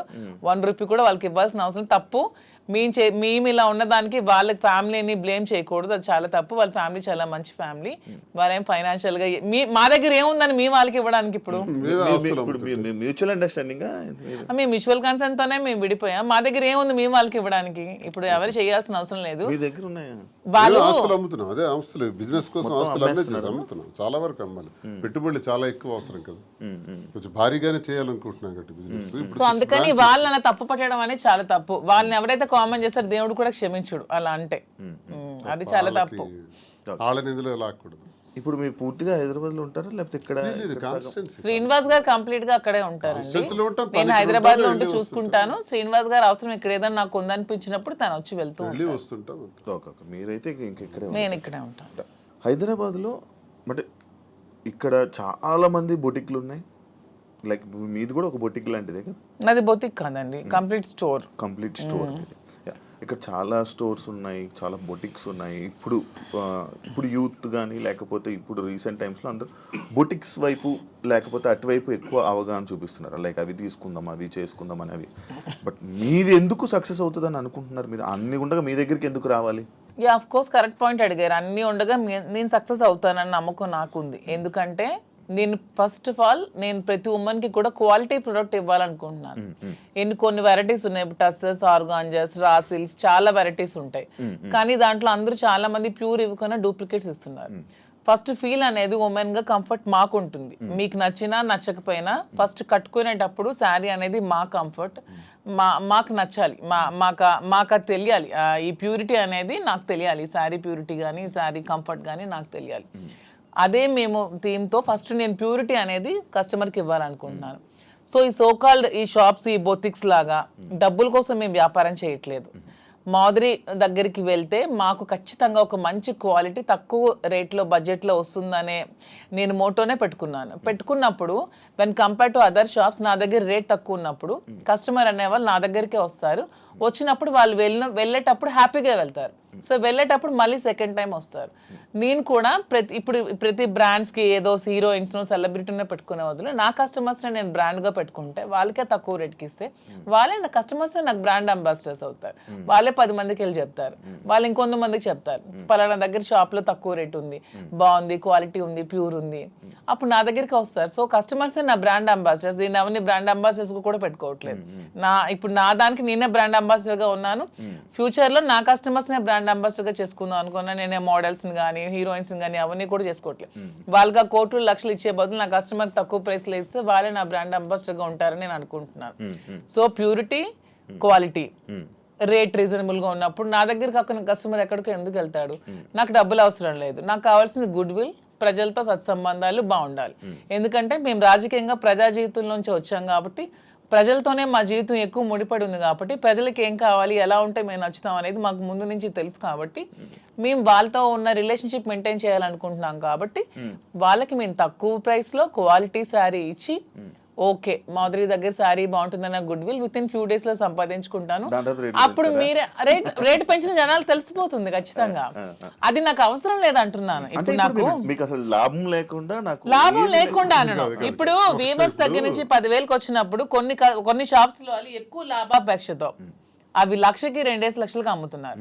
అలా కాకుండా ట్రాన్స్పోర్ట్ కి మాకున్న నేను గమనించింది అంటే మాధురికి ఫ్యాషన్ పట్ల ఎక్కువ ప్యాషన్ ఉంది కాబట్టి నేను బిజినెస్లో రంగంలో నాకు కొంత అనుభవం బట్టి నేనేం చెప్పానంటే మనకి ఎప్పుడు కూడా క్వాలిటీ ఉండాలి, నాణ్యత ఉండాలి. అసలు ఏంటి ఈ రంగం ఏంటి, అసలు ఈ శారీ ఫీల్డ్ ఏంటి, ఈ పట్టు ఫీల్డ్ ఏంటి, పట్టు సిల్క్ ఏంటి ఒకసారి నా కళ్ళారా చూడాలని నీకు తెలుసు కాబట్టి నేను తర్వాత వెళ్ళాను. వారణాసి వెళ్ళాము, కోల్కతా వెళ్ళాము, తర్వాత ఇది ధర్మవరం వెళ్ళాము, కంచి, బెంగళూరు, సేలం, కోయంబత్తూర్, ఇలాగ చాలా ప్లేసులు, యాడికి ఇలాంటి ప్లేసుల్లోకి వెళ్ళి డైరెక్ట్గా మగ్గందారుల దగ్గరికి, నేతన్నల దగ్గరికి వెళ్ళాం. నేతన్న పరిస్థితి మేము అక్కడ చూస్తే ఆయన కష్టపడి ఆ నేసే చీర, ఒక చీర నేయటానికంట 1 నెల రోజులు కూడా పడుతుంది, 2 నెలలు పడుతుంది, కొన్ని చీరలు 15 రోజులు పడుతుంది. ఆ చీర ఇంత కష్టపడుతున్నావు కదా, నువ్వెంత అన్నా సంపాదిస్తున్నావు, నీకు ఎంత ఇస్తున్నారంటే ఆయన చెప్పే లెక్కలు చూస్తే ఆయన కూలి కూడా ఆయనకి చాలట్లా, మళ్ళీ కూలి బ్రతికే. అంటే ఇక్కడ నేను అబ్జర్వ్ చేసింది అంటే ప్రజా జీవితం గడిపిన మాకు ఇంత కష్టపడి ఒక క్వాలిటీ శారీ 15 రోజులు కష్టపడి, 24 రోజులు కష్టపడి చేస్తే ఆయనకు మిగిలింది కూల, అంతకన్నా పెద్దోడు కాడా? నెంబర్ 1. మరొకరు కూడా ఇక్కడ నష్టపోతున్నారు. ఆయన తయారు చేసినటువంటి ఆ శారీని ఉదాహరణకు ఒక 50,000కి అతనికి ఇచ్చి కొన్నారనుకోండి మధ్య దళారీలు, అది తెచ్చి హైదరాబాద్లో 3 లక్షలకు అమ్ముతున్నారు. మీకు తెలిసిన అంటే ఎన్ని రెట్లు ఎక్స్ట్రా అమ్మారు? 5-6 రెట్లు ఎక్స్ట్రా అమ్మేటప్పుడు నష్టపోయే మరో వ్యక్తి ఎవరంటే కస్టమర్. నేతన్న నష్టపోతున్నాడు, కస్టమర్ నష్టపోతున్నాడు. ఇది నేను గమనించింది.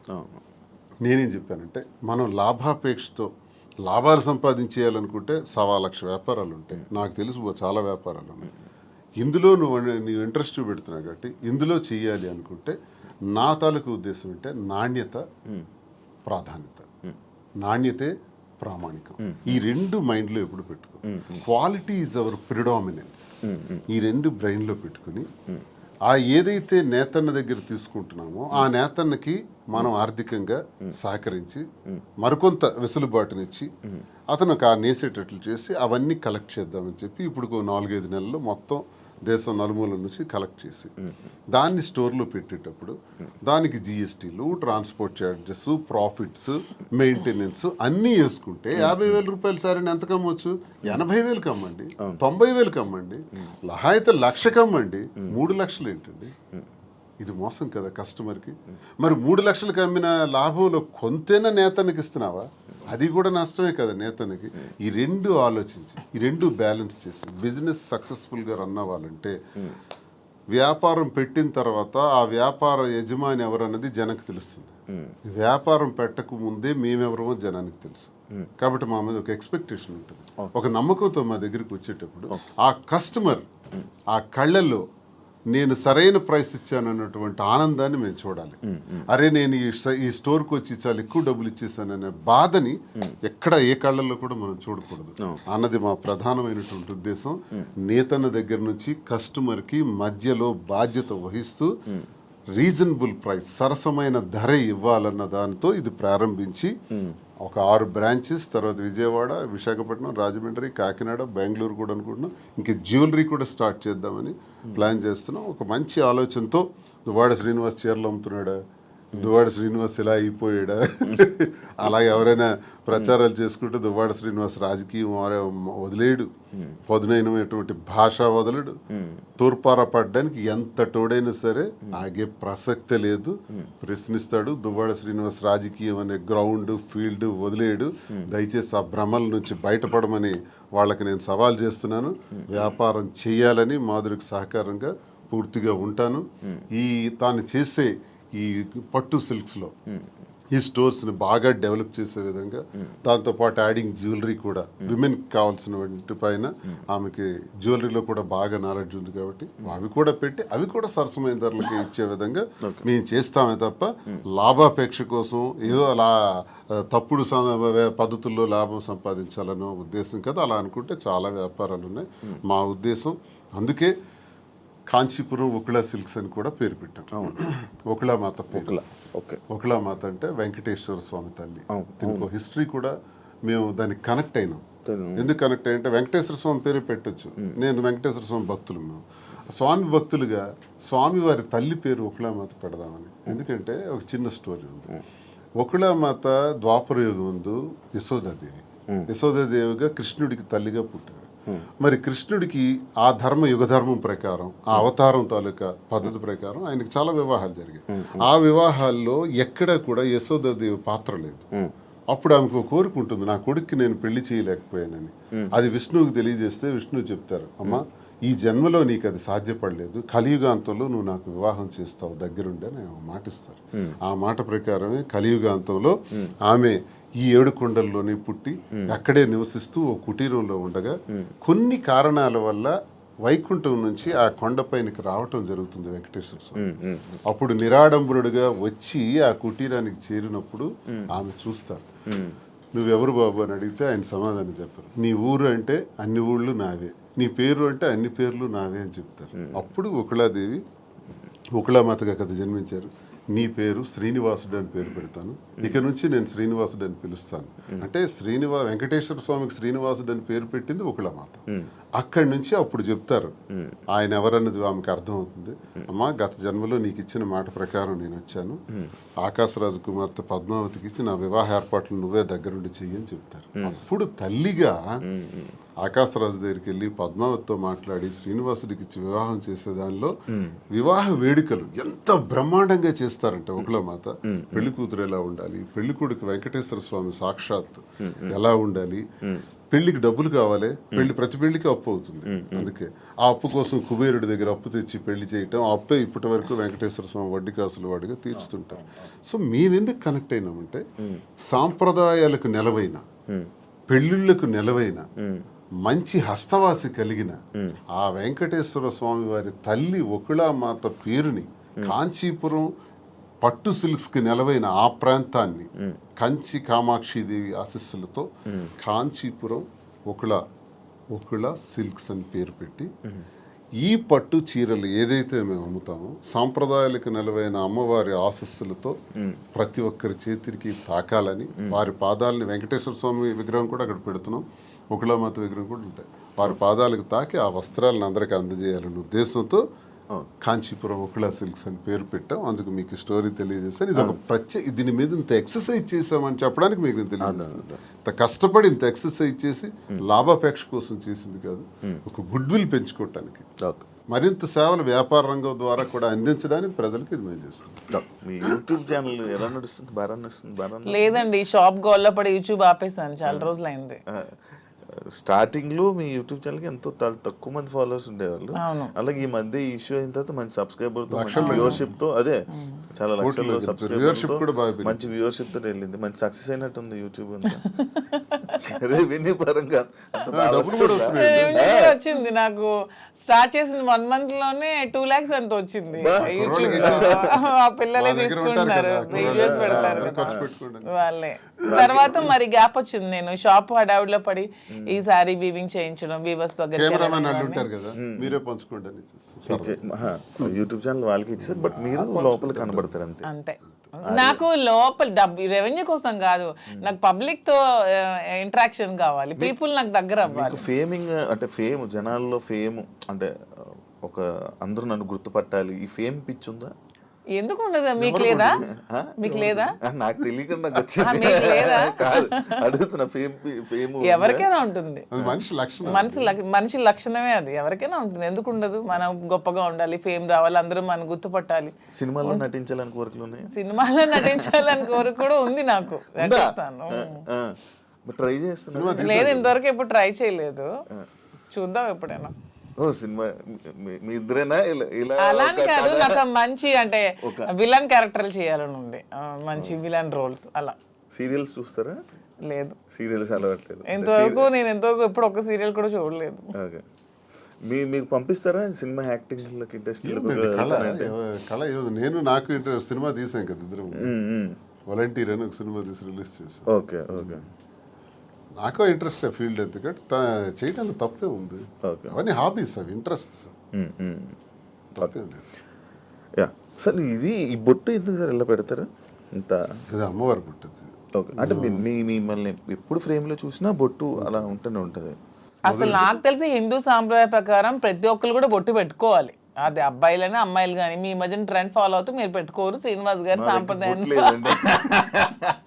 సాంప్రదాయం పాటిస్తూ పెట్టుకుంటారు యాక్చువల్ గా. మధుర మీనాక్షి అమ్మగారు బొట్టు ఎప్పుడు తెచ్చుకొని ఎప్పుడు నా దగ్గర ఉంటాయి. సూట్ కేసులో కానీ కారులో కానీ ఎక్కడైనా బాక్సులు ఉంటాయి. ఎక్కడైనా సరే అది పెట్టే బయటకు వస్తాయి. ఇంక ఇంట్లో ఉన్నామన్నా జస్ట్ ఉంటుంది లైట్ గా. ఈ బిజినెస్ పెడుతున్నారు, అంత బాగుంది. మళ్ళీ పొలిటికల్ ఎంట్రీ ఏమైనా ఉందా? పొలిటికల్ గా వెళ్తారా? మళ్ళీ పొలిటికల్ ఎంట్రీ ఏంటి? మేము పాలిటిక్స్ లోనే ఉన్నాం, మళ్ళీ ఎంట్రీ ఏంటి? అదే this is just short break అంతే. ఇప్పుడు నెక్స్ట్ మళ్ళీ శ్రీనివాస్ గారి fight, Madhuri fight, double fight తో వెళ్తాం పాలిటిక్స్ లోకి. జస్ట్ చిన్న బ్రేక్ తీసుకున్నాం అంతే. ఈ బ్రేక్ లో ఏమైనా దూరం అయిపోతారేమో. దేనికి దూరం అయిపోతాం? ఎవరికైనా మేము ప్రజలకు దగ్గరగా ఉన్నాం. ఎవరు మమ్మల్ని ప్రజల నుంచి దూరం చేయలేరు కదా. శ్రీనివాస్ గారు మాస్ బేస్డ్ లీడర్, తను మ్యాన్ ఆఫ్ మాసెస్ అన్నట్టు. తన క్యాడర్ తో గానీ ఎవరితో గానీ సంబంధాలు ఉండవు. తనకి డైరెక్ట్ పీపుల్ తో సంబంధం. ఎప్పుడైనా డైలాగులు చెప్పారా? మాస్ డైలాగులు మీకు ఎప్పుడైనా? ఓ గోల్డ్ అని ఒకసారి ఒక డైలాగ్ చెప్పండి. గోల్డ్ అని డైలాగులు, బోల్డ్ అని స్పీచ్లు, బోల్డ్ అని క్లాసెస్ అవన్నీ ఎప్పుడు అవుతూనే ఉంటాయి శ్రీనివాస్ గారి నుంచి. He is completely mass based leader. Duvvada Srinivas అంటే మరి మీకు తెలుసో లేదో కానీ అదే శ్రీకాకుళం మీకు కూడా తెలియాలి. అప్పటి నుంచే బాంబుల్ శ్రీని అనేవాళ్ళు దువ్వాడ శ్రీనివాస్ కి. ఒక రౌడీ, ఒక మాస్ లీడర్, పీపుల్ దగ్గరగా ఉంటాడు, ప్రజల కోసం ఎన్నో పోరాటాలు చేశాడు. ఈవెన్ షూటెడ్ సైట్ ఆర్డర్స్ వచ్చాయి అతని మీద, కాల్పులు కూడా ఎదురెళ్లారు. అలా పోరాట యోధుడు అతను. అతన్ని ఎవరు బీట్అవుట్ చేసి రాజకీయాల నుంచి తప్పించే ఇది కూడా ఎవరికి ఉండదు. అవన్నీ జస్ట్ ఇది చిన్న బ్రేక్ తీసుకున్నాను. మాక్సిమం శ్రీనివాస్ గారిలో నాకు ఈ వ్యక్తిత్వం ఇష్టం అని చెప్తాను కదా. హీఈస్ వెరీ హానెస్ట్ అండి. ఎప్పుడు కూడా నాకు తెలిసి ఇంతవరకు నేను ఈ 5 years నేను రాజకీయాలు ఉన్నప్పుడు ఎంతో మంది వచ్చి అతని దగ్గర మేము ఇస్తాం, ఎంత డబ్బులు ఇస్తాం, మాకు ఇది చేయండి, మాకు ఇది ఇస్తాం, ఈ ట్రాన్స్ఫర్ చేయండి అన్నప్పుడు ఏ రోజు కూడా 1 రూపీ కూడా ఎవరి దగ్గర కూడా ఆశించని వ్యక్తి ఎవరైనా ఉన్నారంటే పాలిటిక్స్ లో దువ్వాడ శ్రీనివాస్ ఒక్కలే. ఈవెన్ కాకరాపల్లి అప్పుడు థర్మల్ పవర్ ప్లాంట్ ఉద్యమంలో కూడా తనకు 20 crores తెచ్చి ఆఫర్ ఇచ్చారు కంపెనీ వాళ్ళు. అది తృణోపాయంగా కాదనుకున్నారు. ఆ టైంలో తీసుకుని ఉంటే ఎలక్షన్లో అప్పుడే గెలిచేవాళ్ళు. అతను అవతల పార్టీ వాళ్ళు తీసుకున్నారు, ఆ చిన్నాడు వాళ్ళు గెలిచారు. ఆ టైంలో 1 రూపీ కూడా లేకుండా ఎలక్షన్లో పార్టిసిపేట్ చేస్తారు. కానీ ఏ రోజు కూడా లంచాలకి ఎప్పుడు కూడా తను తలొగ్గలేదు. దానికి అతీతంగానే పనిచేశారు. చాలా హానెస్ట్గా ఉండి ఎప్పుడు అబద్ధాలు చెప్పరు, స్ట్రైట్ ఫార్వర్డ్. ఎవరు ఏదైనా ప్రత్యర్థుల మీద విరుచుకు పడతారు, చాలా ఫ్రాంక్ గా ఉంటారు. తన నమ్ముకున్న నాయకుడి కోసం ఎంతవరకైనా వెళ్తారు. జగన్మోహన్ రెడ్డి అంటే అతనికి చాలా ఇష్టం, దైవ సమానులుగా భావిస్తారు. అతని కోసం మానవ బాంబులా కూడా ఉంటారు. అంటే అతని కోసం జగన్మోహన్ రెడ్డి కోసం అటాక్ అంటే వెళ్ళి ఎదురుగా నిలబడమన్నా నిలబడతారు. నమ్ముకున్న వ్యక్తి కోసం ప్రాణం ఇచ్చే టైప్. సో ఇంత మంచి క్వాలిటీస్ ఎవరిలో ఉంటే ఎవరైనా ఇష్టపడతారు. ఒక పాయింట్ మధ్యలో శ్రీని గారు అబద్ధాలు ఆడరండి? అస్సలు ఆడరు. మీరు ఎప్పుడు అబద్ధం ఆడలేదు మీ వైఫ్ వాణి గారి దగ్గర? కానీ అక్కడ నేను అబద్ధం ఎప్పుడు దేనికి ఆడాలి? అన్ని ఫెయిర్ గానే ఉంటాను నేను. ఓకే. ఇప్పుడు ఈ విషయాన్ని ఫెయిర్ గా ఉండడం వల్లే ఎక్కువ గొడవలు అయ్యి అర్థం చేసుకోవాలి అతన్ని. ఓకే. సో అదే మా ధైర్యం. ఇప్పుడు అవినీతి అవినీతి అక్రమాలు, భూదందాలు, అధికార దుర్వినియోగం చేస్తే ఇప్పుడు కూటమి ప్రభుత్వంకి బెస్ట్ ఛాన్స్. నా మీద అవినీతి తీయొచ్చు, లోపల ఇయ్యొచ్చు. నేను ఇంత టార్గెట్ చేసి మాట్లాడదాను కదా. ఇంతమంది నాయకుల మీద ఎన్ని ఉంటాయి కానీ ఇతని మీద ఏం ఉండవు, క్లీన్ చిట్ తో ఉంటాయి. జరగడానికి వీళ్ళు నేను చేయను. అదే నా ధైర్యం. మీరు అదే ఇందాక మర్చిపోయాను, మీరు ఏం డైలాగ్ ఎప్పుడైనా చెప్పారా మాధురి గారికి? ఏమైనా ప్రపోజ్ చేసినప్పుడు కానీ లేకపోతే అప్పుడప్పుడు ఏమైనా చెప్తా ఉంటారు? న్యాచురల్ గా ఉంటుంది తప్ప డైలాగ్స్ ఇవన్నీ కావు. తనకి ఆ రకంగా నాలో ఉన్న క్వాలిటీస్ నచ్చిండొచ్చు. ఆమెలో ఉన్నటువంటి ప్రేమతత్వం నాకు నచ్చింది. అదే కదా నేను కోల్పోయాను. ఆమె దగ్గర అదే పొందాను. నా కోసం పాపం అన్యాయం అయిపోయింది, ఒంటరి అయిపోయింది, కన్నవారు అత్తవారి దగ్గర మాట పడింది. సమాజంలో చాలా మంది ఏకాకిం చేసేసినారు. ఈ పరిస్థితుల్లో ఏం చేయాలి? నా పిల్లలు బాగానే ఉన్నారు, భార్య అందరూ బాగానే ఉన్నారు, ఆస్తులు రాసేసాను. సో వదిలేద్దామా? మా కోసం త్యాగం చేసిన అమ్మాయికి మేమే రాజకీయాల్లో తీసుకొచ్చి విడిచిపెట్టేస్తే ఒకవేళ ఏదైనా జరిగితే మనసు చిన్నది చేసుకుంటే ఆ పాపం మాకు చుట్టదా? మరి అలా ఉండేటువంటి అమ్మాయికి భరోసాగా నేను నిలబడ్డాను. నిలబడి నేను త్యాగం నేను నిలబడటం గొప్పతనం కాదు, నాలాంటి వాడి కోసం ఆమె నిలబడటం గొప్పతనం. నా జీవితం అంతా కూడా కేసులు, గొడవలు, ఇబ్బందులు, శత్రువులు, శత్రువర్గాలు చాలా ఎక్కువ. పాలిటిక్స్లో సొంత పార్టీలో కూడా నాకు శత్రువులు ఉన్నారు. సొంత పార్టీలో నా తీరు నచ్చని వాళ్ళు ఉన్నారు. నేను ముక్కుసూటిగా ఉంటాను కాబట్టి ఎవరికి నచ్చదు. నేను ఎవరికి ఖాతరు చేయను. నా వ్యక్తిగత జీవితం నా మైండ్లో ఏదనుకుంటే అదే చేస్తాను. ఇలాంటి విభిన్నమైన కోణాలు కలిగిన వ్యక్తితో తానెందుకు ఈ టార్చర్ భరించాలా? తందు త్యాగమా నా త్యాగమా? ఇన్ని బాధల మధ్య నేను భరోసాగా ఉండి మేము కలవాల్సిన పరిస్థితి వచ్చిందే తప్ప మేమేదో సమాజానికి చేసింది ఏదో ఇలా ఉండొచ్చా, ఇలా చెయ్యొచ్చా, ఇలా మీకే ప్రశ్నించబడిన వాళ్ళు చాలా మంది అనొచ్చు. ఏం సందేశం ఇస్తాడు ఇవన్నీ అంటే ఇది మా పరిస్థితి. అన్నీ ఎక్స్ప్లెయిన్ చేసాం. బాగుంది. దయచేసి విమర్శించేవాడు కూడా మీరు చాలా సందేశాలు మీవి తీస్తే బోల్డ్ ఉంటాయి. ఓకే, ఇప్పుడు మీ ఇద్దరు పిల్లల్ని మీ ముగ్గురు పిల్లల్ని మేమే చూసుకుంటాం అది అన్నారు కానీ వాళ్ళు యాక్సెప్ట్ చేస్తారా? మీ దగ్గర మా ధర్మం చేస్తున్నారా? మా ధర్మం మాది. ఇప్పుడు చేసినా చేయకపోయినా వాళ్ళ పిల్లలు ఆల్రెడీ సెటిల్డ్ అండి. ఒక అమ్మాయి, ఇద్దరు అమ్మాయిలు డాక్టర్లు అయిపోయారు. ఒక అమ్మాయికి ఆల్రెడీ మ్యారేజ్ చేస్తారు. ఇంకో అమ్మాయికి మ్యారేజ్ ఉంది. అది కూడా వాణి గారు డబ్బులు అడిగారు. అది కూడా తను ఒప్పుకున్నారు. మ్యారేజ్ చేయడానికి మేము ఫైనాన్షియల్ గా ఇస్తామని చెప్పి అది కూడా ఒప్పుకున్నారు. దాని కూడా నాకు ఏ విధమైన ప్రాబ్లం కూడా లేదు. ఇప్పుడు అందరూ అనుకుంటూ ఉంటారు మాధురి నాశనం చేసింది, మాధురి ఇచ్చేసింది, వచ్చేసింది అని. ఇక్కడ నాశనం అయిపోయింది, కోల్పోయింది ఎవరు? నేను, నా పిల్లలు. ఈ హోల్ చాప్టర్ లో నేను ఇంతవరకు ఎప్పుడు ఎవరి దగ్గర అనలేదు కానీ మీ ఐ డ్రీమ్, నా పిల్లలు కోల్పోయారు కదా లైఫ్ ని. నా పిల్లలు అనాథలు అయిపోలేదా? నా పిల్లలు సమాజంలో ప్రాబ్లమ్స్ ఎదుర్కోరా? Vani already 58 years old, 60 years women. తనకి అన్ని సెటిల్ అయిపోయింది, ఫైనాన్షియల్ గా వెల్ సెటిల్డ్ అయిపోయింది. పిల్లలిద్దరిని పెళ్లిళ్ళు చేసుకుంది. పిల్లలిద్దరు డాక్టర్లు అయిపోయారు. నా పిల్లలు ఇంకా చిన్న 5 years 7 years పిల్లలే. సో ఇందులో కోల్పోయింది ఎవరు? నేను, నా పిల్లలు. అందరూ ఈజీగా అనేవచ్చు ఆస్తులు తీసుకుంది, అవి చేసుకుంది, ఇవి చేసుకుందని. కానీ హోల్ చాప్టర్లో నేను, నా పిల్లలు లాస్ అయ్యాం. ఇందులో లాస్ అయింది శ్రీనివాస్ గారు లాస్ అవ్వలేదు, వాళ్ళ వైఫ్ లాస్ అవ్వలేదు, వాళ్ళ పిల్లలు లాస్ అవ్వలేదు, నా ఫ్యామిలీ మా హస్బెండ్ వాళ్ళు లాస్ అవ్వలేదు. దీంట్లో నేను, నా పిల్లలు కోల్పోయాం మా జీవితాన్ని. సో ఇది ఎవరు ఏ విధంగా కామెంట్స్ చేసుకోవచ్చు, కానీ నేను ఓపెన్గా చెప్పాలంటే నా పిల్లలు లాస్ అయ్యారు. సో ఆ పిల్లలు నేను చాలా జాగ్రత్తగా తీసుకుంటూ వాళ్ళు ఉన్నతంగా చదివించుకుంటూ వాళ్ళు ఉన్నతమైన స్థానంలో పెట్టాలన్న ఆలోచనతోనే నేను ఇవన్నీ కష్టపడుతూ చేస్తున్నాను. దీన్ని ఎవరు ఏ విధంగా తీసుకున్నా ఐ డోంట్ కేర్. ఆయన పరువు లాస్ అయ్యారు అని అంటే ఎవరు?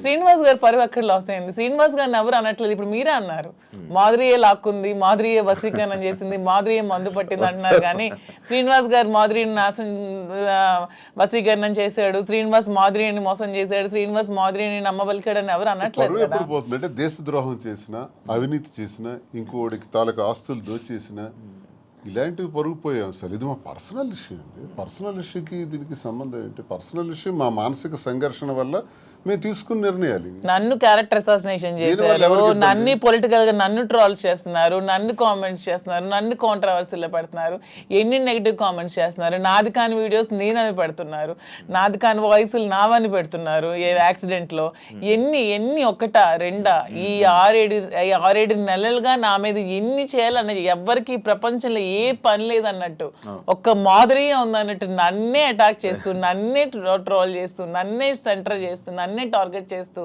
ఎంత చేయాలో అంత చేస్తున్నారు. నేను ఏ రోజు పోలీస్ స్టేషన్ మెట్లు ఎక్కానని నాకు తెలియదు, పోలీస్ స్టేషన్ చూసానని తెలియదు. ఈ పొలిటికల్ లైఫ్లోకి వచ్చాక, శ్రీనివాస్ గారి లైఫ్లోకి వచ్చాక స్టేషన్లకు తీసుకెళ్ళి కూర్చోబెట్టారు, ఎన్ని పెట్టారు. సో అన్ని కోల్పోయింది నేను, నా పిల్లలు లాస్ అయ్యాం దీంట్లో. వాణి అని చెప్పొచ్చు ఇంటర్వ్యూల ముందుకు వచ్చి, ఏం కోల్పోయిందో చెప్పమానండి. She's well settled, 58 years 60 years ఆమెకి ఆల్రెడీ తన జీవితం చూసేసింది, లైఫ్ అయిపోయింది, పిల్లలు సెటిల్ అయిపోయారు, హ్యాపీగా ఉంది. తను అదే కోరుకుంది, శ్రీనివాస్ గారి నుంచి దూరంగా వెళ్ళిపోవాలి, నాకు ఇండిపెండెంట్ కావాలని కోరుకుంది. తనకి ఎప్పుడు ఒంటరిగా ఉండటం ఇష్టం, శ్రీనివాస్ గారి దగ్గర బతకడం ఇష్టం. ఎందుకంటే ఆమె ఎప్పుడు కరప్టెడ్. శ్రీనివాస్ గారిని ఎప్పుడు కూడా లంచాలు తీసుకోమని ఫోర్స్ చేస్తుంది, డబ్బు పిచ్చి. ఇతనికి నచ్చదు, అక్కడే మొదలయ్యేది వీళ్ళిద్దరికి గొడవ. ఇతను ఎప్పుడు ఫోర్స్ చేసేది డబ్బులు తీసుకోండి. శ్రీనివాస్ గారు ఎప్పుడు అలాంటివి చేయరు. ఆమె ఎప్పుడు కరప్టెడ్, ఆమె ఎప్పుడు అది చేస్తుంది. శ్రీనివాస్ గారికి ప్రజా జీవితంలో ఉండడం ఇష్టం, ఆమెకి శ్రీనివాస్ గారిని ప్రజలను దూరం చేసి ఆ పదవుల్ని వాణి పొందడం ఇష్టం. ఇవన్నీ కుదరక వాళ్ళు విడిపోయి ఆమె సెటిల్ అయింది, హ్యాపీగా డైవోర్స్ కావాలని. సో ఇక్కడ కోల్పోయింది నేను, నా పిల్లలు మాత్రమే. ఇప్పుడు మీ పిల్లలు మీ దగ్గర ఉన్నారా? నా దగ్గర ఉన్నారు, మీతోనే ఉంటున్నారు. శ్రీనివాస్ గారు ఒక్కొక్కటి ఉంది, మీ గుండెల మీద చేసుకొని చెప్పండి. ఇంటి నుండి బయటకు వచ్చారు కదా, భార్య బిడ్డల్ని మిస్ అవుతున్నాను, లేకపోతే నేను చేస్తుందంతా తప్పు అని ఎప్పుడూ మీకు అనిపించలేదా? భార్య అనే వ్యక్తి దగ్గర ఎప్పుడూ నిచ్చెన పోరాటమే. మాకు ఎప్పుడు సుఖం లేదు. నాతో ఉండాలని తను అనుకోవట్లేదు కాబట్టి నేను తనతో ఉండాలని అనుకోవాల్సిన దానిలో అర్థం లేదు. ఇకపోతే పిల్లల్ని ప్రాణప్రదంగా పెంచాం, చదివించాం, నా ధర్మం నేను నిర్వర్తించాను. ఇంకో పాపకు పెళ్ళి ఉంది, అది మేమిద్దరం కలిపి నిర్ణయం తీసుకున్నాం. ఆ పెళ్ళికి సంబంధించిన ఏర్పాట్లు కూడా చేయాలని. They are on the platform నా. చెల్లిన రూపాయి అంటారు. ఇద్దరు పిల్లల్ని చెల్లిన రూపాయలని చేశాను. ఆ రూపాయి 1000 రూపాయలు అవచ్చు, 1 కోటి రూపాయలు అవచ్చు, ఎంతైనా అవచ్చు, చేసాం. నన్ను వాళ్ళు కోరుకుంటే ఈ పరిస్థితి వచ్చి ఉండేది కాదు. ఇప్పుడు ప్రేమ అన్నదే మనిషిని దగ్గర చేస్తుంది. నేను అనుకుంటే అయిపోదు. ఇంటికి తాళం వేసిన రోజు నేను అదే ఆలోచించాను. ఇంటికి తాళం వేసి 10 రోజులు నాకు కనీసం అవకాశం లేకుండా చేశారు. ఇప్పుడు నేను ఇంటికి తలుపులు విరగొట్టుకుని వెళ్ళొచ్చు. ఇల్లు ఏం చేయాలి? ఎక్కడ కూర్చోమంటారు? ఆత్మాభిమానం చంపుకొని ఆ ఇంట్లో ఎలా ఉండమంటారు? అప్పుడు ఇంతకాలం 28 సంవత్సరాలు నేను వాళ్ళకి ఒక భర్తగా, ఒక తండ్రిగా చేసిన కృషి అంతా కూడా నేలపాలు చేసేసినారు. ఇంక నేను ఇల్లు ఏం చేయాలి? ఇంటికి ఇంక నాకు ఎందుకు బాధ ఉంటుంది? గుడ్డమే చేసుకునే చెప్తాను. పిల్లల మీద ఎందుకు ఉంటుంది? మరి వాళ్ళైనా ఆలోచించారా నా గురించి? అమ్మ ఒకటే నాన్న ఒకటే అనుకోవాలి. ఆలోచించారా? కాదు, ఒక భార్యని అనే వర్డ్ ఏదైతే ఉందో బూతు, భార్య పిల్లల్ని అలా అందరి ముందు, మీడియా ముందు అలా అనడం కరెక్టా? ఎవరన్నారు? మీరు వాడారు కదా ఇప్పుడు. అప్పుడే ఆ గొడవలు అవుతున్నప్పుడు ఏదో కన్స్ట్రక్షన్ అదే రాంగ్ పోర్ట్రేట్ చేశారు. నేను పలాసలో ఉన్నాను. పలాస నుంచి ఇంటికి వచ్చి నాకు తెలిసింది ఏంటంటే ఇంటి మీదకి దాడి చేశారని. ఇంకా టెక్కలు వచ్చేలోపు 27 కిలోమీటర్లు టెక్కలు వచ్చేలోపే ఇంటి దగ్గరకు వచ్చి బ్లేడ్లు, అవి టాటా డోర్స్, స్టీల్ డోర్స్, వాటిని పవర్ బ్లేడ్స్ పెట్టి కట్ చేసేసి ఇంటి మెయిన్ డోర్ కూడా కట్ చేస్తున్నారు. ఎగ్జాక్ట్ నేను ఆ ప్లేస్లో అప్పుడే వెళ్ళాను. నా కొడకల్లారా, నా ఇంటిని ఎవడో వెధవులు వచ్చి కట్ చేస్తుంటే, ఇప్పుడు మీ ఇంటి మీద నేను ఒక రాయిసిరాను అనుకోండి, ఫస్ట్ మీకు కోపం వస్తుంది. కోపం వచ్చి నా మీద రియాక్ట్ అవుతారు. తర్వాత మిగతా విషయాలు చూస్తాం. ఆ రియాక్షన్లో భాగంగానే నేను వెంటనే అన్నాను అని ఒక కర్ర తీశాను. కర్ర తీసి ఆ కోపంతో ఉద్రేకం అయిపోయాను. నా గేట్ సరిగ్గా కొట్టేసినారు, ఇంక మెయిన్ డోర్ కట్ చేస్తున్నప్పుడు ఆ ఊగిపోయి ఆ కోపంతో నేను కర్ర తీసి ఇంకా ముందుకెళ్తున్న పోతున్నప్పటికీ పిల్లలు, వైఫ్ వెంటనే నేలకేసి కొట్టాను. వీడియో మీరు అబ్జర్వ్ చేయండి. అది నేలకేసి కొట్టి 30 రోజుల పాటు లోపల మేడ మీదే ఉన్నాను. మళ్ళీ బయటకు రాలా. 30 days.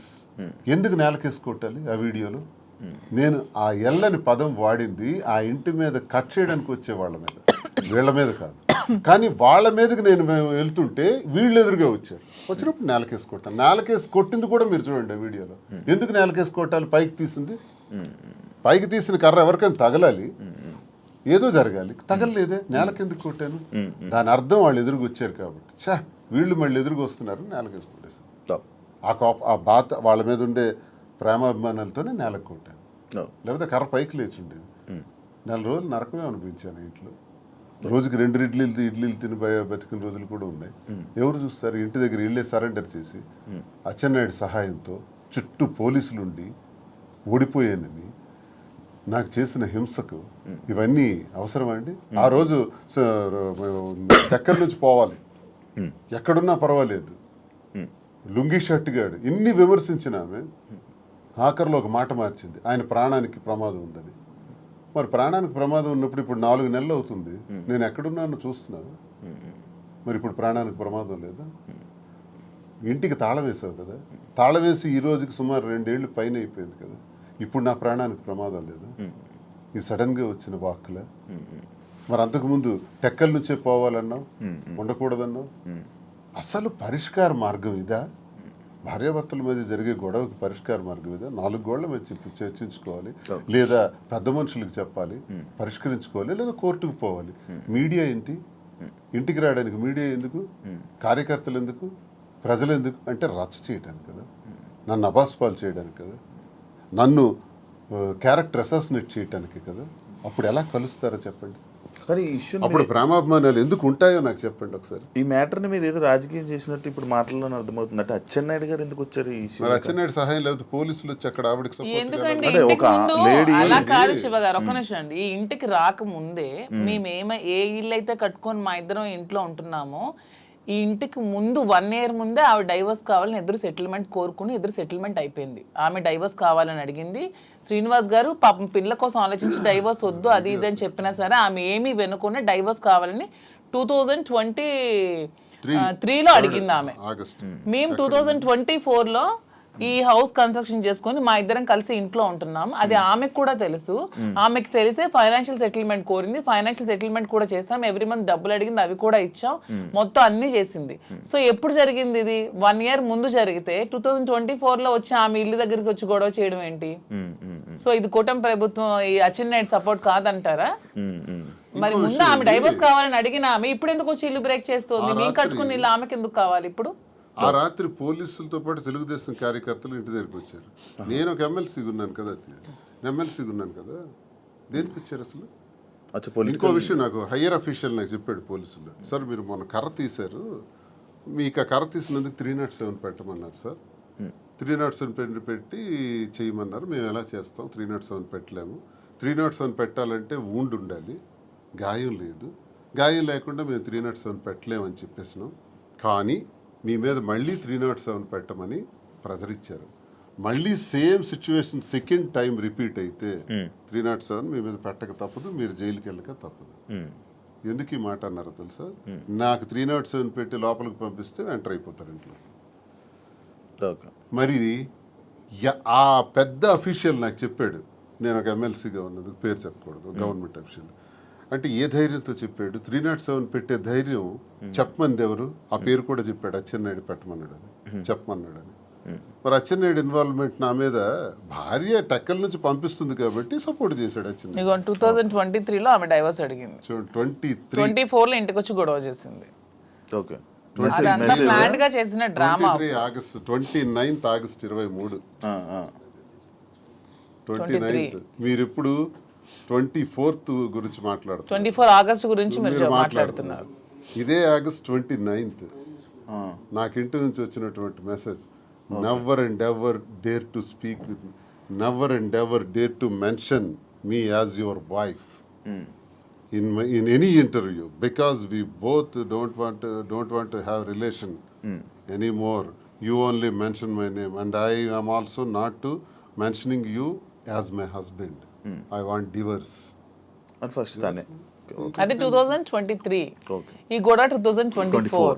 2022లోనే గొడవలు జరిగాయి. 2022 నుంచి మా ఇద్దరం కలిసే ఉన్నాం. She know everything. తను మీరు ఇద్దరు కలిసి ఉండండి, నాకు అనవసరం, నాకు టికెటే కావాలని చెప్పి కోరుకుందామె. అలాగని టికెట్ కూడా ఇచ్చేసారు శ్రీనివాస్ గారు. అయినా సరే ఆమె నిలబెట్టుకోలేకపోతే పార్టీ మళ్ళీ శ్రీనివాస్ గారు టికెట్ ఇచ్చింది. సో మా రాష్ట్ర ప్రజల దౌర్భాగ్యం, వాళ్ళ కర్మ చేసుకొని జగన్ చెప్పండి అని అంటే అనుకుంది కాబట్టి ఇవన్నీ జరిగాయి అంటున్నాను. లేకపోతే మా మధ్య ఇవన్నీ ఉండేవి కావు. చెప్తున్నా, ఆమె చేసిన దానికి ఇవన్నీ జరిగాయి.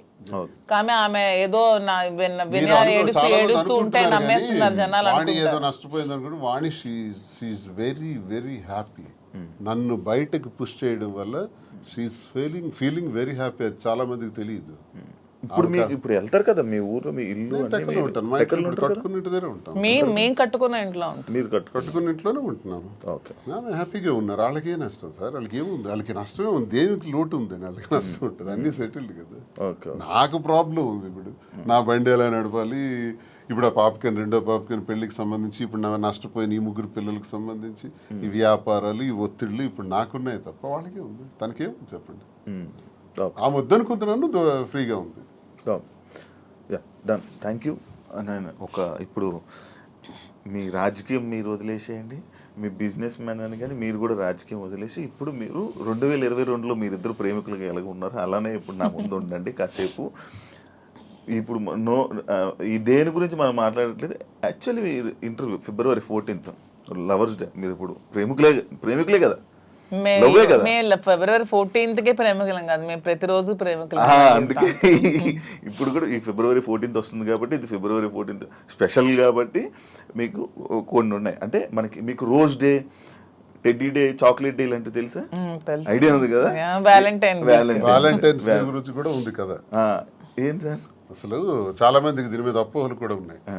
270 క్రీస్తుపూర్వం, బిఫోర్ క్రీస్తు, అంటే ఇంచుమించు ఆల్మోస్ట్ 2700 సంవత్సరాల క్రితం రోమ్లో ఒక వ్యాలంటైన్ అని ఒక ప్రవక్త ఉంటాడు. ఓకే. ఆయన ఏం చేశాడంటే కొత్తగా ప్రేమ పాఠాలు, ప్రేమ వివాహాల గురించి చెప్పడం ప్రారంభించాడు. ఆ రోమ్ నగరానికి దేశానికి రాజు అయినటువంటి క్లాడియస్ ఏంటంటే ఇలాంటి ప్రేమ పాఠాలు చెప్తున్నాడు, వీడికి చంపాలి అని కొంచెం కోపం పెంచుకుంటాడు. ఇదే టైంలో క్లాడియస్ కూతురు ఇతను లవ్ చేస్తుంది ఆయన ప్రేమ పాఠాలు విని, ఎవరిని వ్యాలంటైన్స్. అప్పుడు రాజు ఏమిటంటే ఆయన్ని చంపేస్తాడు, అంటే హ్యాంగ్ చేస్తాడు. అదే February 14th. అక్కడికి 20 సంవత్సరాల తర్వాత గెలాషియస్ అనే మరో ప్రవక్త ఇది చాలా గొప్ప రోజు, ఇది మనకి ప్రేమతత్వాన్ని నేర్పించారు వ్యాలంటైన్. ప్రేమ అంటే తల్లి తండ్రులు పిల్లలకి మధ్యన ఉండేది, అక్క చెల్లెల మధ్యన ఉండేది, అన్నదమ్ముల మధ్యన ఉండేది ప్రేమ. ఆ ప్రేమకు అర్థం ఉంది, ఆ ప్రేమకి రిలేషన్ ఉంది. కానీ స్నేహితుల మధ్య ఉండే ప్రేమ, ఒక ఆడామగ మధ్య ఉండే ప్రేమ, దానికే రిలేషన్ ఉంది. ఆ తత్వం గురించి తెలియజేశాడు ఆ ప్రవక్త వ్యాలంటైన్. కానీ ఆయనకు గురేశారు. అలాంటి వ్యాలంటైన్కి ఉరేయటం వల్ల అతను గొప్పవాడు, గొప్ప ప్రవక్త, ప్రేమతత్వం నేర్పిన ప్రవక్త. కాబట్టి ఆయన రోజుని నేను ప్రేమికుల రోజుగా నిర్ణయిస్తానని గెలాషియస్ అనేటటువంటి మరో కింగ్ దాన్ని డిసైడ్ చేస్తాడు. సో ఇప్పుడు వరకు కొన్ని దేశాలు దీన్ని అంగీకరిస్తారు, కొన్ని ప్రాంతాలు వ్యతిరేకిస్తారు, అపోహలు పెట్టుకుంటారు. జరిగిన కథ ఇది. సో దీనివల్ల మనం నేర్చుకోవాల్సింది ఏంటంటే ఈ ప్రేమతత్వాన్ని ప్రతి వ్యక్తిలో కూడా ఉండాలి. స్నేహితుల మధ్య ఉండాలి, కుటుంబాల మధ్య ఉండాలి, భార్యాభర్తల మధ్య ఉండాలి. ఆ ప్రేమతత్వం ద్వారా మేము ఈరోజు ప్రేమతోనే ఇంతవరకు వచ్చాం కాబట్టి ప్రేమతోనే ఉంటున్నాం కాబట్టి వాస్తవమైన మాటలు నా మనసులో ఉన్నది నేను ఆమెకు చెప్పాలి, ఆమె నాకు చెప్పాలి, చెబుతూ అందరూ ఇలాగే ఉండాలి, ప్రేమతో ఉండాలి. ప్రేమతో ఉంటే దేశాలే గెలవచ్చు, ఏ జయాలను పొందొచ్చు. రాజ్యాలే ప్రేమ లేకపోతే రాజ్యాలు కోల్పోతాం, ప్రేమ ఉంటే రాజ్యాలే గెలవచ్చు. ఒక్క మాటతో, ప్రేమపూరితమైన మాటతో అన్నీ గెలవచ్చు. కాబట్టి ప్రేమతత్వాన్ని పెంచుకోవాలని వ్యాలంటైన్స్ డే చెప్పిన ఈ రోజుని ఒక 10 రోజుల పండగగా, 5 రోజుల పండగగా, 3 రోజుల పండగగా చేసుకుంటారు. అదే మీరు ఇప్పుడు చెప్పిన టెడ్డీ అని. ఈ ప్రేమ గురించి ఎప్పుడు తెలుసుకున్నారు? అంటే ఉన్నప్పుడు చదువుకున్నారా? లిటరేచర్ కదా బేసికల్ గా, నేను MA English literature and law student. ఇవన్నీ చదువుకోవాలి. మహాభారతం చదివాను, రామాయణం చదివాను, భాగవతం చదివాను. అవన్నీ నేను చదువుకున్నాను. అంటే అచ్చ తెలుగులో, నేనేం పండితులు కాదు, సాంస్క్రిట్ అవన్నీ నాకు రాగానే అచ్చ తెలుగులో నేర్చుకున్నాను, అర్థం తెలుసు. ఓకే. ఈ ప్రేమ గురించి కూడా అలాగే తెలిసింది. కానీ మాధురి గారి గురించి స్పెషల్ గా ఏంటి మా ప్రేమ అని చెప్పి ఏమైనా చదవడం? అంటే దీని గురించి నేను చెప్పేది వ్యాలంటైన్స్ డే సందర్భంగా ప్రేమతత్వం గురించి అర్థం ఏంటో నేను చదివింది, నేను అర్థం చేసుకుంది, నా చిన్న బ్రెయిన్ కి అర్థమయ్యేది మీకు తెలియజేశాను. మీరే మీ ప్రేమ గురించి మీరు ఎలా వర్ణించాలనుకుంటున్నారు? అంటే శ్రీనివాస్ గారి మీద నాకున్న ప్రేమ గురించి, మా ప్రేమ వర్ణించడానికి మాటలు సరే.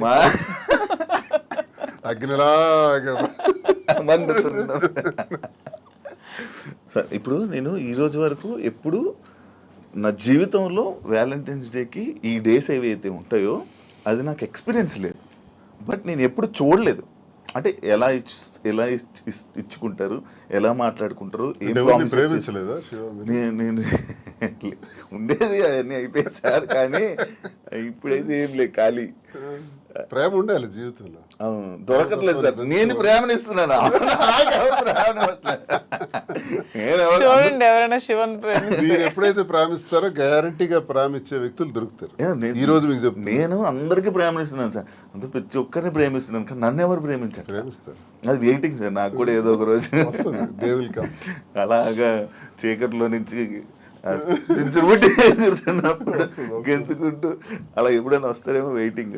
యా, రోజ్ డే కాబట్టి ఒకరికొకరు రోజు ఇచ్చుకోండి. ఫస్ట్ రోజు ఇచ్చేసుకోండి. మీ దగ్గర ఉన్నాయి. ఇప్పుడు నేను ఈ ఎవ్రీడే ఏదైతే రోజ్ డే ఉందో, propose day, chocolate day, teddy day, promise day, మీలా నేను చూడకుండా చెప్పలేకపోతున్నాను. చూసారా? అంటే అంత ఎక్స్పీరియన్స్ లేదు నాకు. ఇవన్నీ మీరు ఇప్పుడు ఇవన్నీ మీరు చేసుకుంటే నేను చూసి ఆడియన్స్ కూడా చూస్తారు. అండ్ మీ ప్రేమని మీరు ఇప్పుడు ఈ ఇంటర్వ్యూ ద్వారా తెలియజేసుకోండి ఒక్కొక్కరు. ఓకేనా? ఫస్ట్ రోజ్ డే మీ స్టైల్లో మీరు ఇవ్వాలి. మీ స్టైల్ సింపుల్గా ఇచ్చేసుకోవడం కాదు, ఒక ప్రపోజల్. ఓకే, మాకు ఎవరికి సంబంధం లేదు. క్యారెక్టర్లోకి వెళ్ళిపో. Raju, I love you. Thank you. I love you too. Thank you Raju. Rose day బా ఎంత చక్కగా రోజ్ ఎక్స్చేంజ్ చేసుకున్నారో. ప్రపోజ్ చేయండి మంచిగా, నాకు అది కాదు ఐ లవ్ యూ కాకుండా ఏమైనా చెప్పాలనుకుంటున్నది ఏమైనా ఉందా? ప్రపోజ్ డే రాజా, ప్రేమ అంటే ఒకరికొకరు సుఖంలో సంతోషంలో ఉండడం కాదు, కష్టంలో ఉండడమే అసలైన ప్రేమ అని మా ఇద్దరం చాలామందికి నిరూపించుకున్నాం. సో ఈ ప్రేమ ఇలాగే లైఫ్ లాంగ్ కొనసాగాలని. కష్టాలు అనేవి టెంపరీ, లైఫ్లో అన్నీ వస్తూ ఉంటాయి. సో మన లైఫ్లో కూడా మంచి రోజులు వస్తాయని నమ్ముతున్నాను. సో ఇలాగే మన లైఫ్ లాంగ్ ఇద్దరు ప్రేమిస్తూ ఇలాగే హ్యాపీగా ఉండాలని కోరుకుంటూ ఈ ప్రపోజ్ డే రోజు నీకు ఐ లవ్ యూ చెప్తున్నాను. ఐ లవ్ యూ రాజా. చాలామంది జీవితంలో ఆశయాలు, కోరికలు ఉంటాయి. అవి సాధించాలనుకునేటప్పుడు వచ్చే అవాంతరాల వల్ల అరే నాకు ఇది కాలేదే, నేను అనుకున్నది జరగలేదని వెంటనే ఒక రకమైన డిప్రెషన్లోకి పోయి ఆత్మహత్యలకి, జీవితాలు త్యజించడానికి రెడీ అవుతున్న వాళ్ళ గురించి నేనేం చెప్తున్నానంటే, ఈరోజు ప్రేమతో ఏదైనా సాధించవచ్చు, ఎటువంటి విజయాలైనా సాధించవచ్చు. మేమిద్దరం ఇన్ని కష్టాల మధ్య, మాది ఆత్మహత్య సదృశ్యమే, సామాన్యమైన విషయం కాదు. కానీ ఎన్ని కష్టాల మధ్య, ఎన్ని హడిల్స్ మధ్య, ఇన్ని ఇష్యూస్ మధ్య ఎదుర్కొంటూ సమాజంలో మళ్ళీ నిలదొక్కుంటూ నిలబడగలుగుతున్నామంటే ప్రేమే కారణం. మన ఇద్దరి తాలూకా ఈ స్నేహం, ఈ ప్రేమ శాశ్వతం. సూపర్. చాక్లెట్ డే అన్ని డేస్ మీతో ఇప్పుడే ఇప్పుడు ఎక్స్పీరియన్స్ అవ్వలేదు కదా మీరు కూడా ఇప్పుడు? యా, చాక్లెట్ డే నాకు హార్ట్.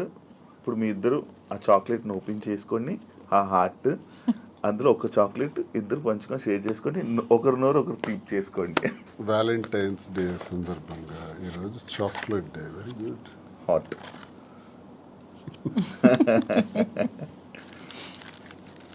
చాక్లెట్, నీకు ఇష్టమైన చాక్లెట్? నాకు యాక్చువల్గా చాక్లెట్స్ అంటే చాలా ఇష్టం. అవునా? అందుకే సార్ తెచ్చి ఇచ్చారు. ఏదైనా వేడుక స్వీట్తోనే స్టార్ట్ చేస్తారంట. సో ఈ స్వీట్ లాగే మన ఇద్దరి మధ్యలో ఇంకా స్వీట్గా ఉంటారని love sweet chocolate.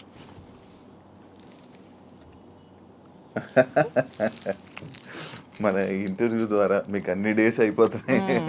Valentine week అయిపోయింది. ఇప్పుడు టెడ్డీ డే. రాజు, వ్యాలంటైన్స్ డే సందర్భంగా ఈ టెడ్డీ బేర్ ఇది నీలాగే ఉంది, నీ మైండ్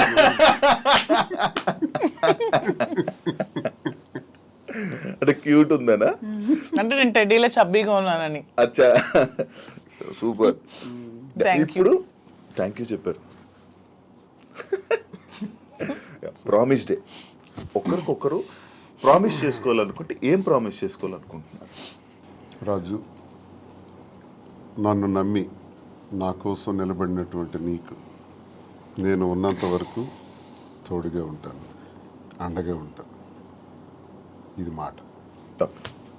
మీరు ఇది ఇప్పుడు చాలా మంది ప్రిడిక్షన్స్ అని ఎవరెవరో జ్యోతిష్య శాస్త్రులు అంటే ఎవరెవరో చెప్తున్నారు మన ఇద్దరం ఏదో కష్టాలు వస్తున్నాయని, వీళ్ళు త్వరలో విడిపోతారని, ఏవో మన ఇద్దరి మధ్యన ఊహాగానాలు. వాటికి అతీతంగా ఒకటే సమాధానం చెప్తున్నాను, జీవితాంతం నా ప్రాణం పోయేంత వరకు ఈ చేయి విడవనని ప్రామిస్ చేస్తాను. సూపర్. ఇప్పుడు అసలేం టాస్క్. ఒకసారి నిల్చుంటారా? Hug day. హగ్ చేసుకొని ఏం చెప్పుకోవాలనుకుంటే హగ్ చేసుకో. నాకు ఎంత స్ట్రెస్ ఉన్నా సరే, ఎవరికైనా సరే ఎంత స్ట్రెస్ ఉన్నా, మన లైఫ్లో ఒక రైట్ పర్సన్ ఉన్నప్పుడు అతన్ని హక్ చేసుకుంటే ఆ స్ట్రెస్ అంతా పోతుందని నేను నమ్ముతున్నాను. రాజా హక్ చేసుకున్నప్పుడు నాకు కూడా అలాగే స్ట్రెస్ అంతా పోతుంది. సరే, ఇప్పుడు కిస్ డే. మీరు కిస్ చేస్తూ చెప్పండి మీ stress. Okay, super. Last but not least లాగా వ్యాలంటైన్స్ డే ఏం చేసుకోవాలనుకుంటున్నారు? వ్యాలంటైన్స్ డే రోజు ప్రేమని ఇద్దరి మధ్య ఉండే ప్రేమకే చిహ్నం వ్యాలంటైన్స్. ప్రతి ఒక్కళ్ళు కూడా ప్రేమతత్వంతో ఉండాలని, సంతోషంగా ఉండాలని ఈ వ్యాలంటైన్స్ డే రోజు అందరికీ కూడా నేను కోరుకుంటూ హ్యాపీ వ్యాలంటైన్స్ డే. సూపర్. ఫైనల్గా ఆడియన్స్కి, తెలుగు ప్రేక్షకులకి ఏం చెప్పాలనుకుంటున్నారు? మీ బిజినెసెస్ గురించి కానీ, మీ లైఫ్ గురించి కానీ, మీ జర్నీ గురించి కానీ. మా జర్నీ కోసం అందరికీ తెలుసు, చాలా మంది నా జర్నీ కోసం తెలుసుకున్నారు. నన్ను కూడా ట్రస్ట్ చేశారు కాబట్టి నన్ను కలవాలని చాలా మంది తహతాలు ఆడుతున్నారు. చాలా మంది కూడా అక్క మీ ధైర్యం ఉండుంటే మీ లైఫ్లో చాలా బాగుండే వాళ్ళని చాలా కోల్పోయామని నాకు చాలా మంది డైరెక్ట్ మెసేజెస్ కూడా పెడుతున్నారు. చాలా మంది నన్ను కలవాలని వాళ్ళ ప్రాబ్లమ్ షేర్ చేసుకోవాలని చెప్తున్నారు. నేను ఒకటే చెప్దాం అనుకుంటున్నాను, నిజంగా మనకు నమ్మి వచ్చిన వాళ్ళకి ఇప్పుడు శ్రీనివాస్ గారు నన్ను నమ్మారు, నేను శ్రీనివాస్ గారిని నమ్మాను. సో ఎటువంటి కష్టాలు వచ్చినా ఎటువంటి హడ్డల్స్ వచ్చినా ఇవన్నీ ఫేస్ చేస్తూ లైఫ్ లాంగ్ అలాగే కలిసి ప్రేమతో ఉండాలని నేనైతే అనుకుంటున్నాను. Thank you so much thank you so much. చూసారు కదా ఇంటర్వ్యూ. ఇంకొక గెస్ట్ తో మళ్ళీ మేము ముందుకు వస్తా. అంతవరకు